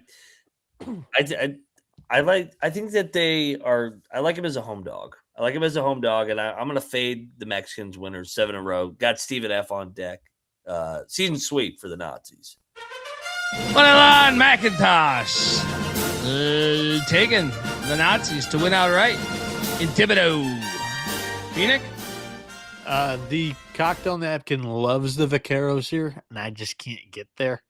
Part of the analysis that Matt gave with the look ahead, I'm gonna lay it with Rio Grande, but no bet here. I'm also gonna push back on. I don't know if Nichols has really found it, but they've won 2 of the last 3. There we go. Next up, Texas A&M Commerce, the Chinese food restaurant is heading to Nagastosius to take on the Lumberjacks of Stephen F. Austin. So, Gonna get a big dish of beef chow mein. Oh, I mean, the Chinese food restaurant has a track record of being trash on the road, especially in Nagastosius. bless you. Stephen F. Austin beat him by 27 the last time they played. Stephen F. Austin is also 13-0 at home in Nagastosius. So they got that going. How about Stephen F. Austin's a top 20 rated defense in the country right now, number 19 in the country, a top 80 ranked offense. This team is legit 15.5. I will lay it. They've won 9 in a row. They do have the Mexicans on deck, which is concerning. Trip to Mexico. Watch out for the water. I'm going to lay it though. No bet. What are you doing here? This is a rivalry game. I just see Carlton slide right here. I didn't know that think that's this just is a rivalry. Just because they're in Texas. Yeah. This is not a. Gonna get a big dish of beef chow mein. I didn't know the Chinese food restaurant did not like Nagastosius here. Give me Commerce. Too many. Hey, Colby, KBLSUS would like to he's begging you, announce it right just once. No. Nagastosius?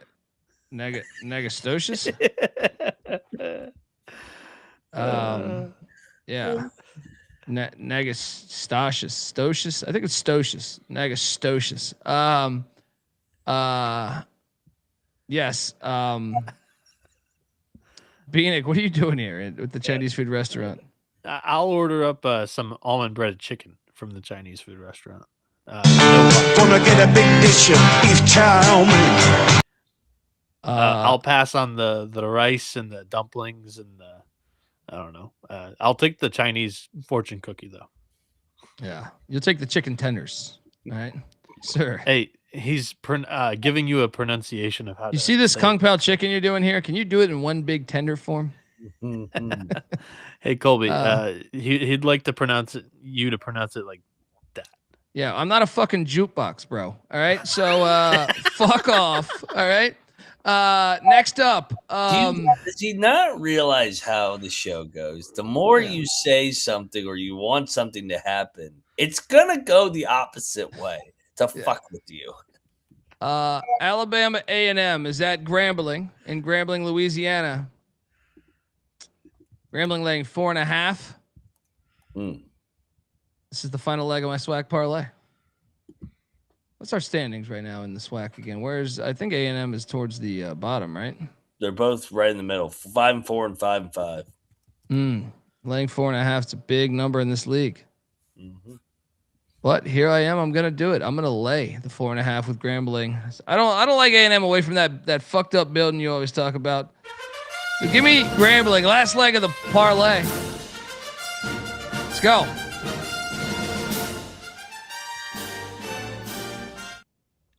Mac? I will just take Alabama A&M. I'm not going to bet this one. I think that this thing lands right around 4 or 5. No conviction. There's a new Shout out to Ronald Harris. Naga douchebag. That's good, Mo. That's good. Great. Bieniek, what are you doing here? Brand new pronunciation there. Colby, you were a jukebox there though. He did press play and you did say it. A good joke always wins the day. All right? Always wins the day. Fantastic. Yeah. I'll take the Tigers. All right. Next up, Valparaiso is at Drake. I like am I crazy or is the Valley doing the Friday Monday thing a new thing? Yes. They usually play. They do usually a lot on Sunday, but I guess with football they've been going more Friday Mondays. So yeah, that's true. I'm good with either. Let's go. More eyeball. Vintage football saying, Alabama A&M's best players are transfers from Grambling. Revenge game for them. I still like my chances. Because of what? Because they're back at Grambling, Like, I guess. I actually think that makes you a little scared. That do be true. Oh, because old pussy's watching you, Dante Jackson was the Grambling coach last year. Now he's at Alabama A&M. Yeah. So Drake's laying 2.5 against Valpo. I'm going to lay it with Drake laying the 2.5. You know what? I'm going to lock this. Lay the 2.5. McIntyre! What are you doing here?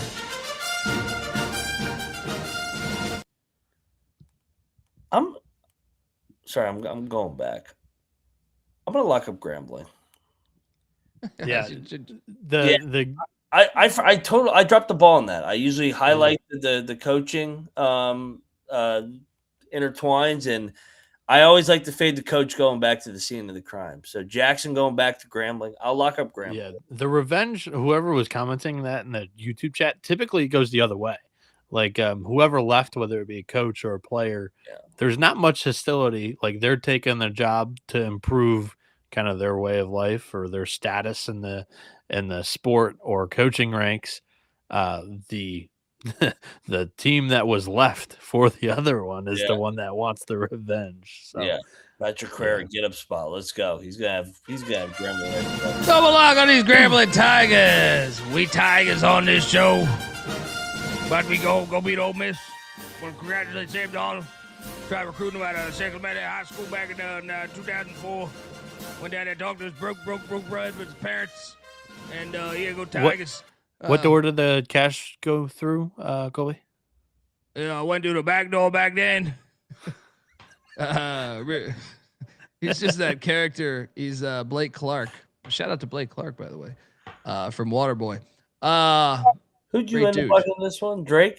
I'm all over Drake here, man. I'm laying the 2.5. What are you doing here? I agree. I like the buy low spot here. Back at home.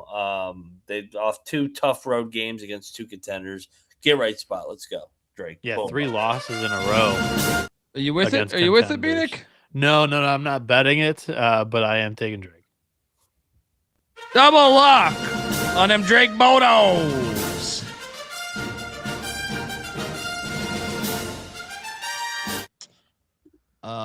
Next up, we have this game is fire. Wilmington. It's out of North Carolina, not Delaware. Because Wilmington, Delaware did have a big win. Remember? Didn't they take down the Blue Hens this year, or was it the Hornets? Yeah. Delaware State, I think.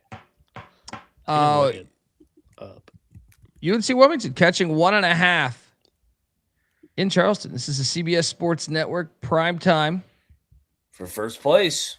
Prime time, nationally televised, universally televised, some say. Go, baby. All right. If you're out there in New Zealand, you can catch this one. Wilmington owns him, right? They have owned him, I believe. Yeah. Let me do the history on that, actually. They've won like 6 in a row, I feel like. And they've won in Charleston like back-to-back years. So, from the quick Googles, I am seeing, they've won. They have won. They've won, 5 in a row. But they've won, they've won 9 of 11 against Charleston. That includes some pretty fucking good Charleston teams. Interesting. I'm still going to take Charleston. I don't trust this Wilmington team. I know they're 8-2 on the road. I just don't trust this Wilmington team. I've watched them a lot this year. They may still be able to win this game. They surprised me when they won at Towson. But I think Charleston is better right now than Wilmington. So I will lay the 1.5. And I'm going to lock it. It's a big game, so gigantic game. First place on the line, obviously. I'm with you, Colby. Yeah. Charleston is undefeated at home this year, and Wilmington's kind of looked pedestrian on the road. So double lock on these Cougars. Mac's gonna battle us.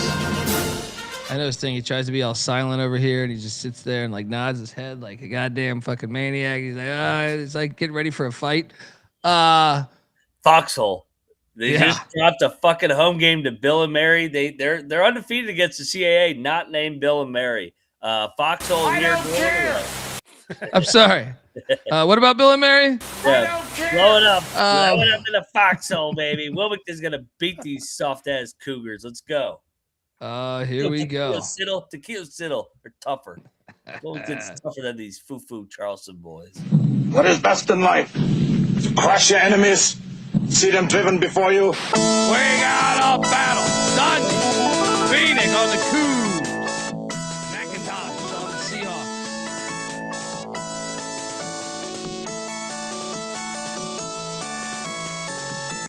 The foxhole spot has been activated. Next up, Corpus Christi. The Islanders are heading to the No Limit Soldiers to take on Master P and the Privateers, who got drilled the other day. Just when I praised them, they got drilled.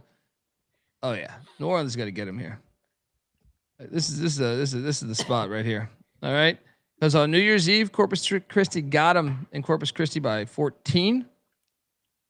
Give me the Privateers. No bet. Check the picks page though.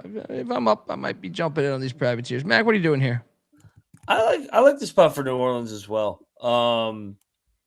Tough 20-point fucking loss on Saturday at home. They got their ass kicked. Did they bounce back? We should bet this. I think we should. Colby, the cocktail napkin loves it too for the Privateers. Let's do it. This got a little foxhole to it too. What are we doing? What are we doing? Home. No Limit Soldiers. Triple R.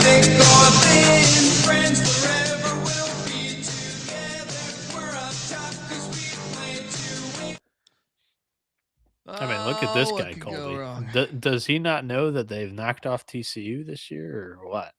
Yeah, he doesn't know that like Master P is their general manager, the And former rapper. NIL. And they have money.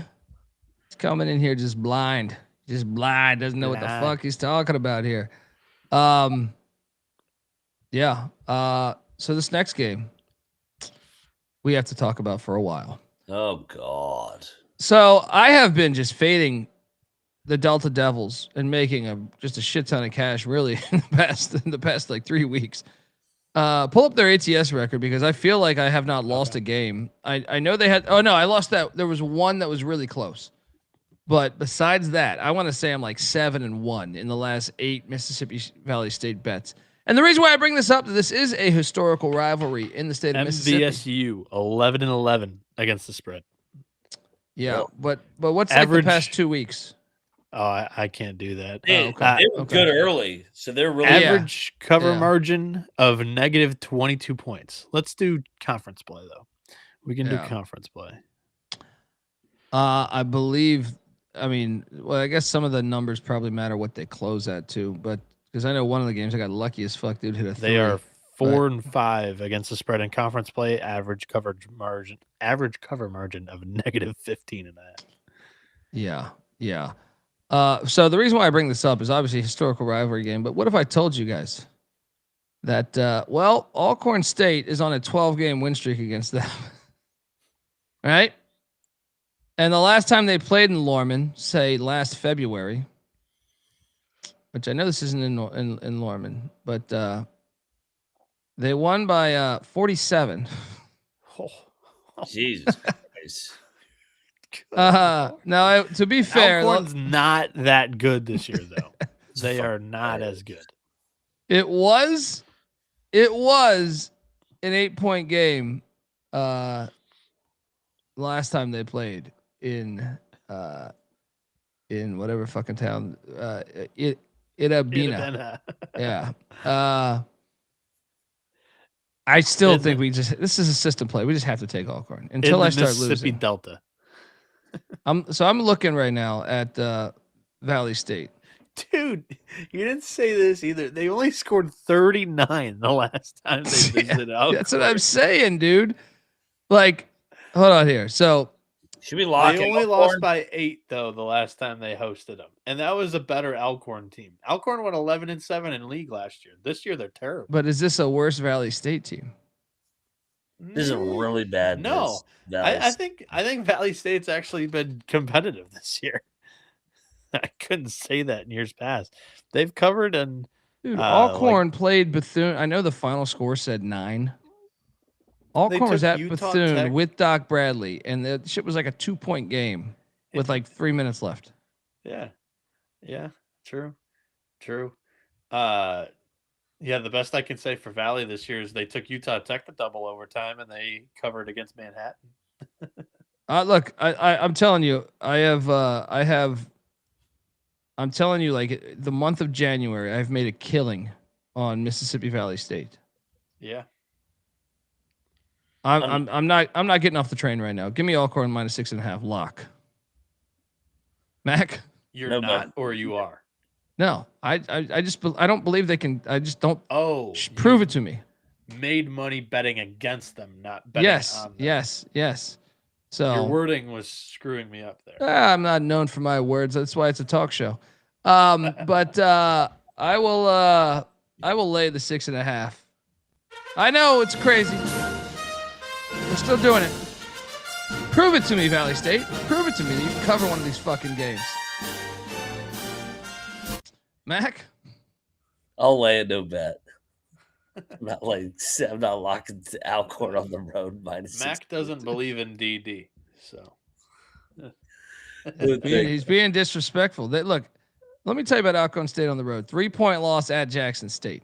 They won at your great Alabama A&M fucking gym outright. All right. What's the win by?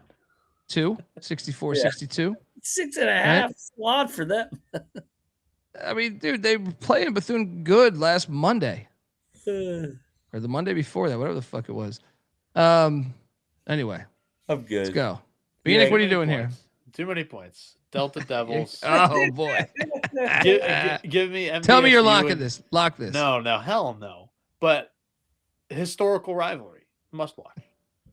Hey, there's our boy GBO Farms giving us $10. Crack whores don't work this late. What's he doing? Waking up to rub one out? Yeah, where are you at right? Last time he was at like a fucking Hardee's in like River Falls, Wisconsin. It's the wife asleep. You're like, all right, let me go fucking rub and tug over here. What up, GVO, man? Hope you're good, brother.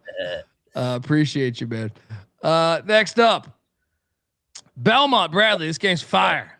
I'm all over this one. I know we're betting a lot, but this Belmont's laying 2.5 at this building. No. Bradley money line all day, all fucking day. This is. Oh yeah, should I just play the triple lock music right now? Absolutely. I mean, they were competitive at Belmont in the first game. Now they're back at home. This is the game after the game. Everybody thought Belmont might go down on Friday. They go down here. Bradley gets him. Let's go. Welcome to the party, pal.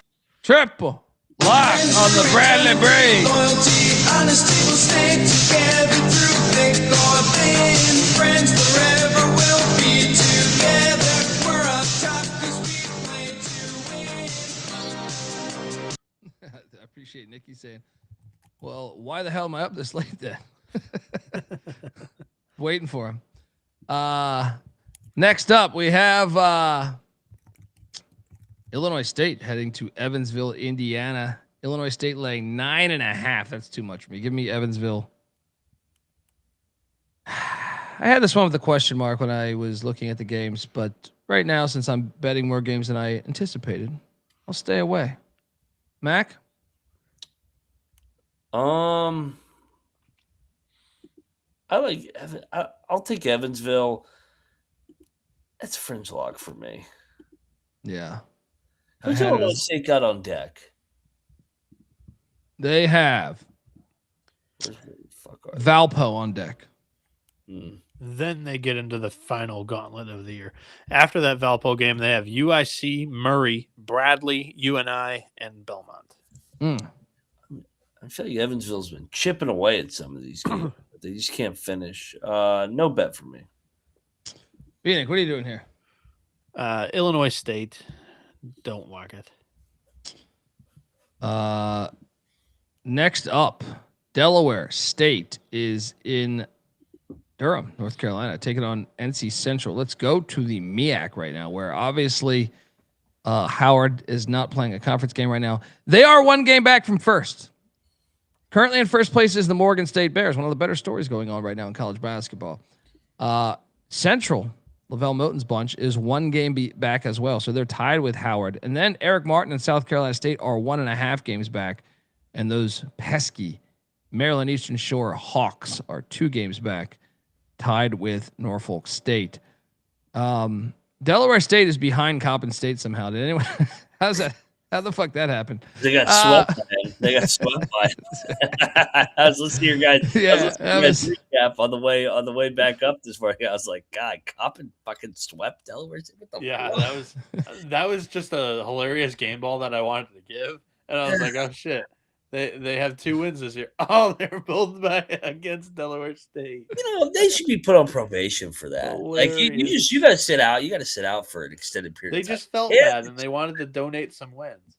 It's terrible. Yeah, I'm gonna lay it, but I'm not betting it because 7.5 is a big number, and Delaware State's a random fucking team. They did win at Longwood, so I'm gonna lay it. I think Lavelle Moten's gonna have his boys ready to beat them, but I don't think this is a great play to bet. I don't. Mac? I co-sign everything you just said. They're off Norfolk, which is kind of a rivalry because of Moten and Rob Jones. I'll lay it, no bet. Delaware State's been struggling ever since Bieniek got excited about their logo. Noah is the smart one. He's just not social.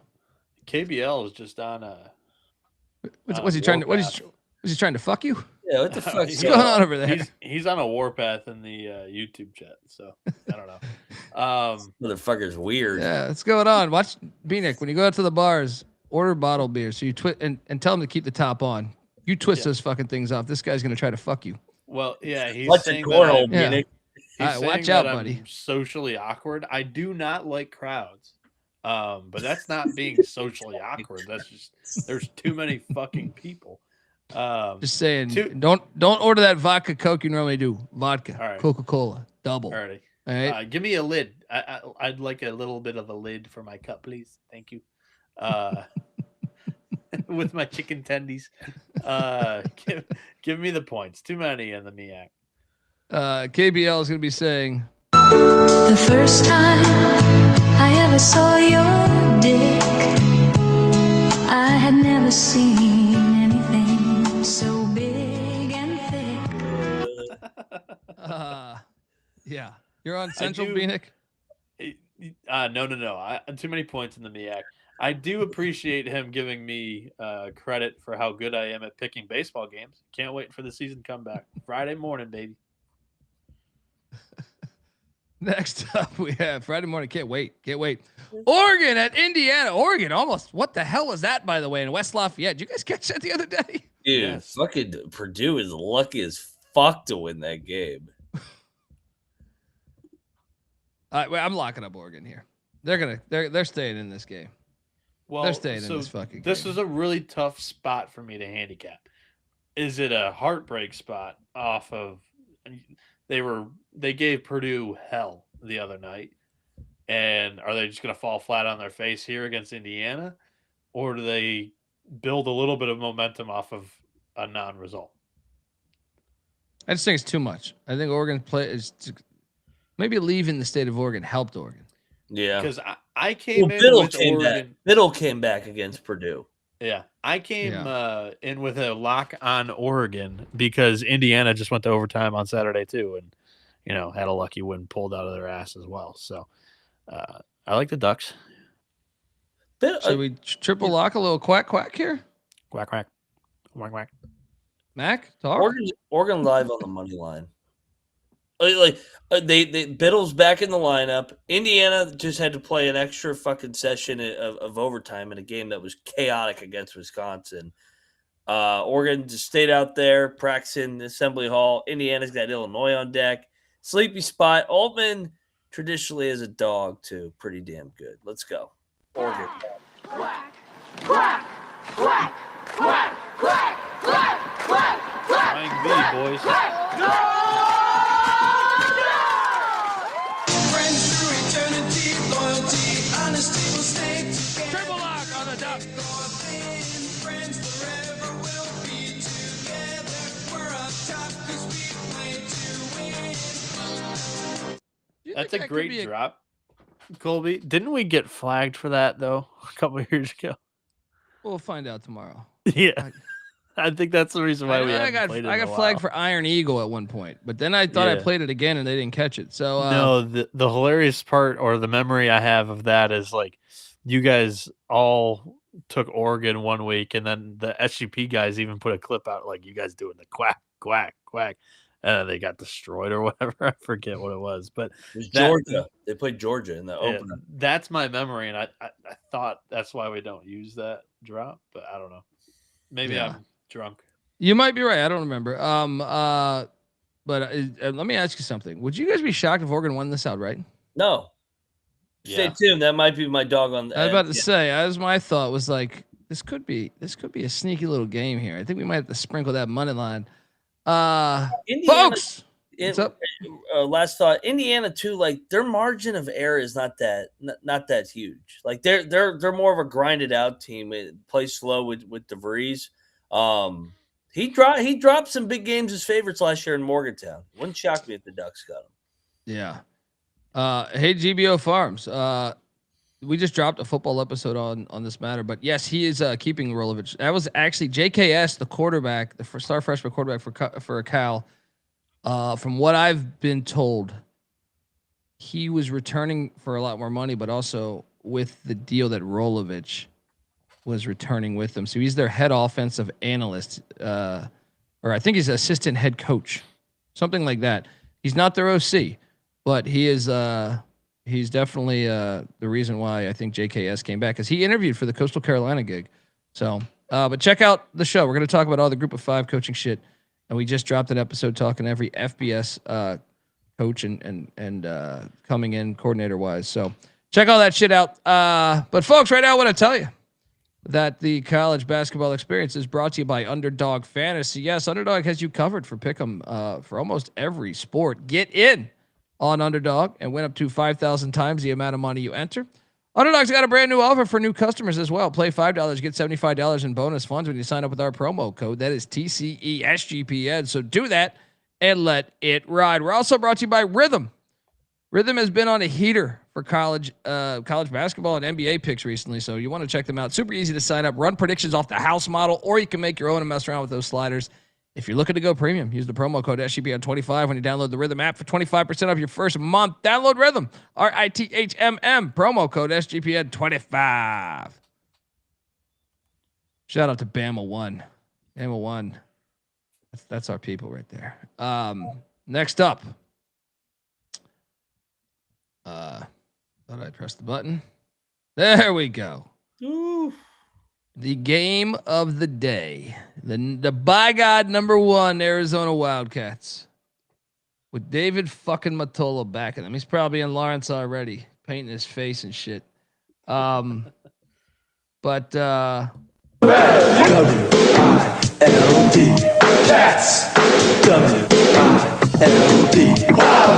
that's for you, Matola, because you're 23-0. I play that song for you because you're gonna lose tomorrow. Beware the fog. That's what the sign says there. Beware the fog. Great sign. It's just, this is the building where it all comes crashing down. Because if they get through this one, well, they're in a little bit of a gauntlet. They go to Houston still. Yeah. Yeah. And they get Texas Tech and BYU all in a row. Yeah. They're getting had here, man. This is the hardest place. This is, probably the hardest place to win in the country. This is where it stops. All right. This place will be on fucking fire. This is the one. Kansas has gotten a little bit healthier. Sort of. That's where which side of the bed? I was about to say, sort of. Yeah. We're doing this, and I look to live bet this if Arizona goes up 10-2 early in the game or 15-2, 15-4. Yeah, I'm gonna jump on again. Jayhawks, rock chalk. Mac. Yes, it's a play. Bill Self at the Fog. He's got 16 Big 12 championships. He's got 17 losses in that building. To get him as a home dog, we just saw the same spot against Iowa State a couple weeks ago. They came in undefeated, ranked number 2 in the country, and Kansas blew them the fuck out. Kansas is fixed ever since they lost in Morgantown, like they always do early January. They're healthy. They didn't play well Saturday either against Utah. So Self gets their attention. Sorry, Matola. Arizona goes down. I wouldn't be shocked. Give me Kansas by double digits. They're going to blow this thing open late. Rock chalk. Lock it up. Yeah. And shout out to Daquan the Great, who I know Brian Sanders was talking about. Daquan probably not listening to this right now, but great dude. Bieniek, what are you doing here? Yeah, I agree with you guys. I'm on Kansas too. This is a lock that I had coming into the show as well. Sprinkle a little bit on the money line. The only analysis that I'm willing to add that you guys haven't touched on, Arizona, currently 16th out of 16 and Big 12 conference strength of schedule. Mm-hmm. It all gets real now. Yeah. Triple lock on the Jayhawks in the fall.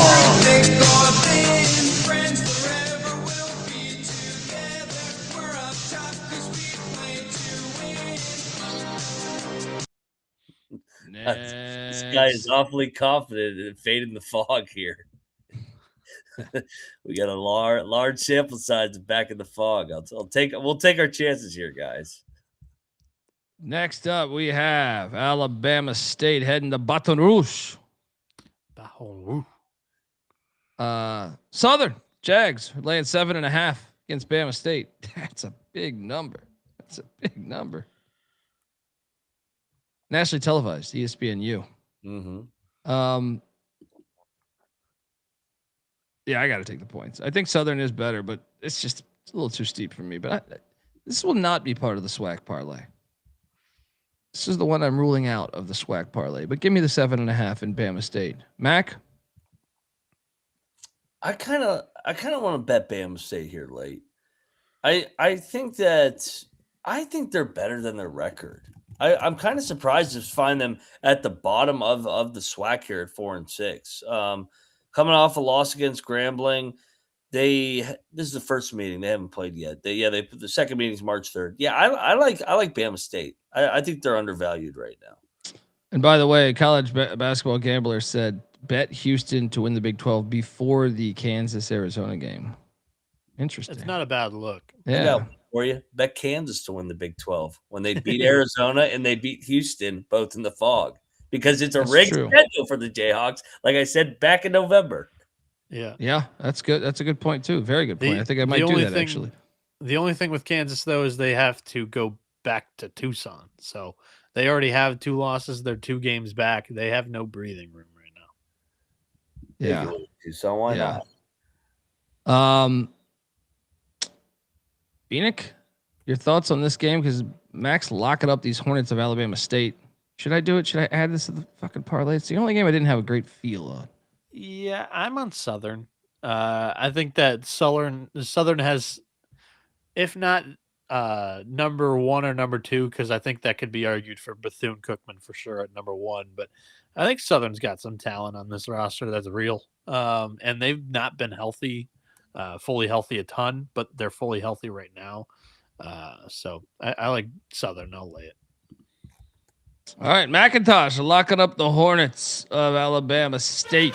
Buzz, sting.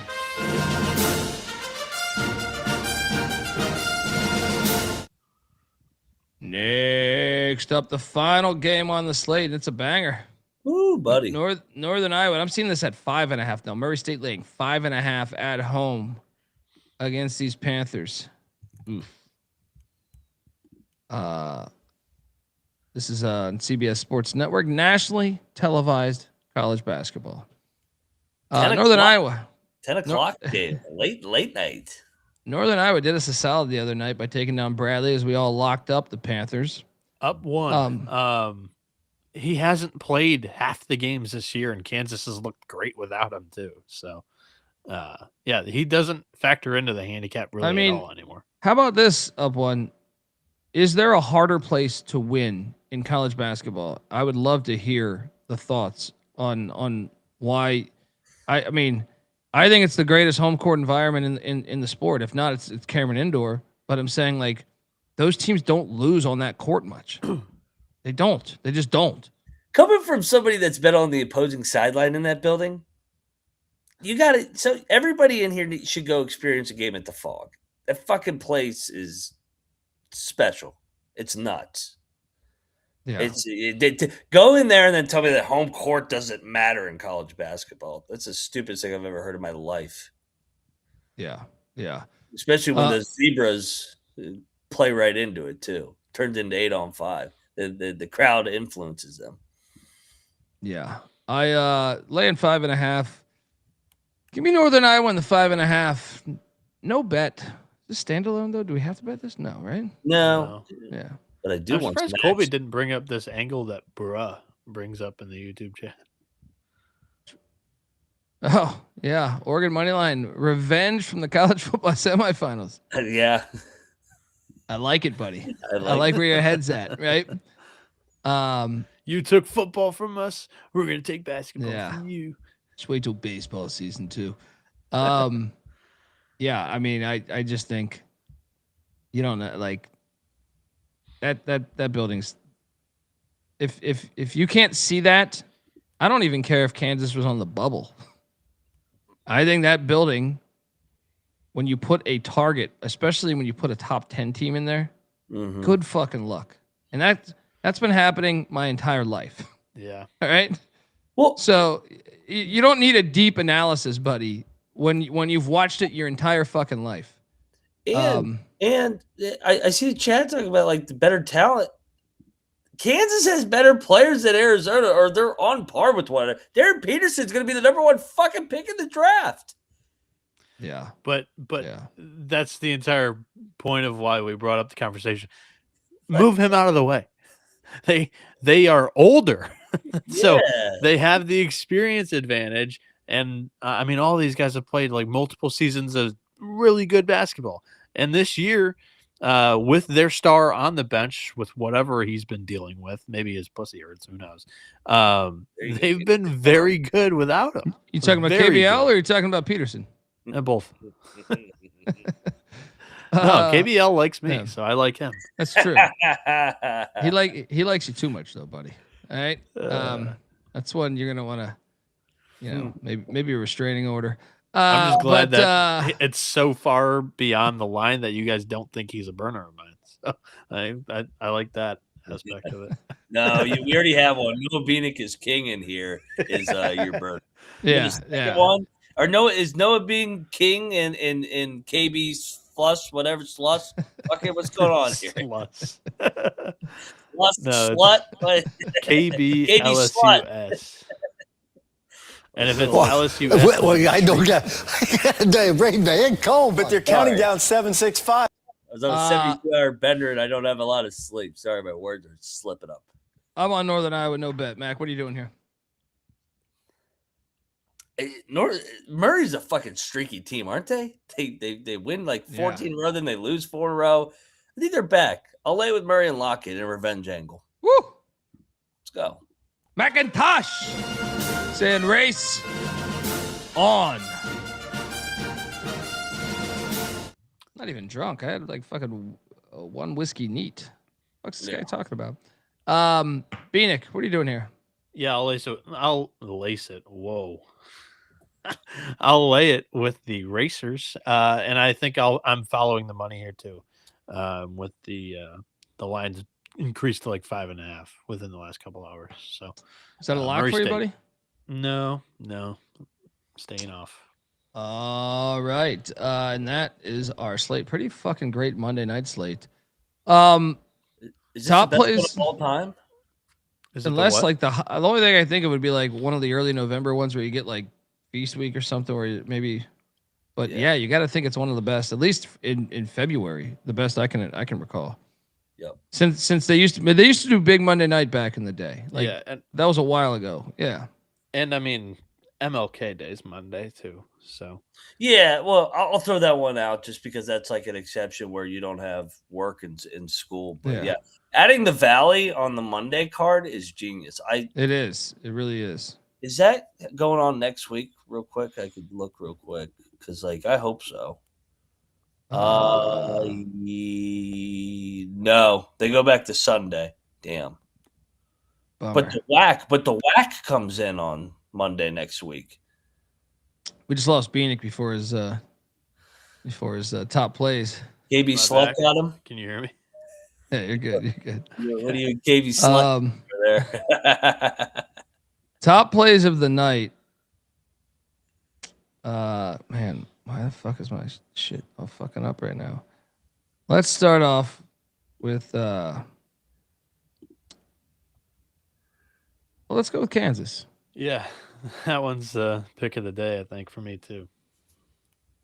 And I'm also gonna I like Bradley, Kansas and Bradley. The home environments, follow the home environments.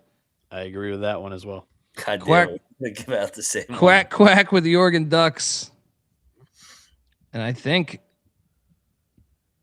that's the money line too, man. I'm trying to think what other money lines that I really love here. Maybe Texas Southern, but that's too phony with the Doc Bradley shit because he's not on the injury report. Yeah, I think the money line because I'm trying to get my clientele the most value. Give me them Ducks to win outright in Bloomington. The Swac parlay, by the way, in case you were wondering, there is no Alabama State on it, but we are on Alcorn State minus 6.5, Rambling minus 4.5. We are on Florida A&M minus 2.5, and we are on Texas Southern plus 7.5. And the last one is Jackson State. That's another money line that's interesting. Jackson State at Arkansas Pine Bluff with the 6.5. So that's the SWAC parlay. McIntosh, fire. Yes. Round robin too. Always round robin. Sometimes it would be a fucking half point there. So what? Maybe round robin that shit if you're not feeling as confident as old Dundee here. Mac, what are you doing? Beware the fog. Kansas money line will be number 1 for me. Keep the points. You don't need them. Kansas wins this game outright, going away. Arizona goes down. Bradley. I know. I heard you give it out yours. I was like, I'm going to be on the same ones. Love Bradley in that. I actually think Bradley's my favorite. I think it's my favorite of the whole fucking thing. Yeah. But I agree with you. Yeah. I love that spot. We'll fade Belmont on that big streak. Give me Richard Pitino against old man Pitino coming off the UConn. I like these spots. I don't know. It's just they're calling to us on this night. We're going to be aligned on a lot of these. And then the dog, I like what that guy said in the chat. I forget who said it. College football revenge angle. The Ducks. Oh, yeah. Plus 550 on the money line. Quack, quack. Get it done at Assembly Hall. Biddle's back, and Dan Altman finally ends this 8-game, 9-game losing streak, whatever the fuck it's at. Go Ducks. Yeah. Bieniek? Yeah, I don't have like a value dog that I feel great about winning. So I'll just give you a pair of 2.5 dogs that I think win outright. And we align Kansas and Bradley. I think both of them get the job done. Both of them are my 2 favorite plays of the day. The third or the second best bet, I guess, is Xavier plus 14.5. Once again, aligning with Mac. The one where I'm a little bit different on the best bets card, plus 7.5, NC State. That's the cocktail napkins best value play of the day, with Louisville just a 1-point favorite. So give me the Wolfpack on the road at Louisville. Cardinals got to show us that they can, 1, compete, but 2, knock off a quality team. So. Yeah. Bieniek is on Twitter at NoahB77_. Moneyline McIntosh is on Twitter at Moneyline_Mac. I'm on Twitter at TheColbyD. The College Basketball Experience is on Twitter at TCE on SGPN. Have a wonderful fucking day, people. Appreciate you tuning in. And let's go as we inch closer to March. Check out the College Baseball Experience. We have the season hitting off on Friday. Swinging off on Friday. Something like First that. Pitch. Yeah, there you go. Also check out the College Football Experience. Coaching, we're going through all the coaches. We're going through the portal, all that shit. North Dakota State, going to the FBS, Sacramento State potentially as well. We're going to be talking about that this Wednesday. Till next time, folks. If you can, youtube.com/the college experience. Hit that like and subscribe button. Also, iTunes, Spotify. That really helps if you feel like being a kind soul. Till next time, this is the College Basketball Experience. You better start thinking about yours. And we are out of here. I hear there's rumors on the internets.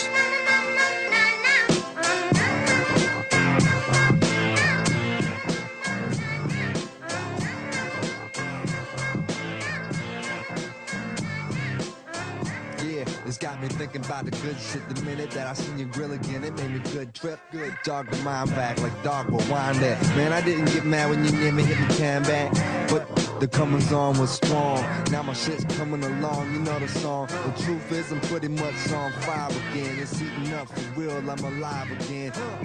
And that's the attraction factor. Vancouver, Michigan with my rap disaster. Yeah, you know you want it how you want it. No need to trip cause I got it, doggone it. It's all yours and the extras too. All the super music and the sex for who? Just get it straight cause you caught me in a good mood. Let me demonstrate what this time of year could do. Sing it.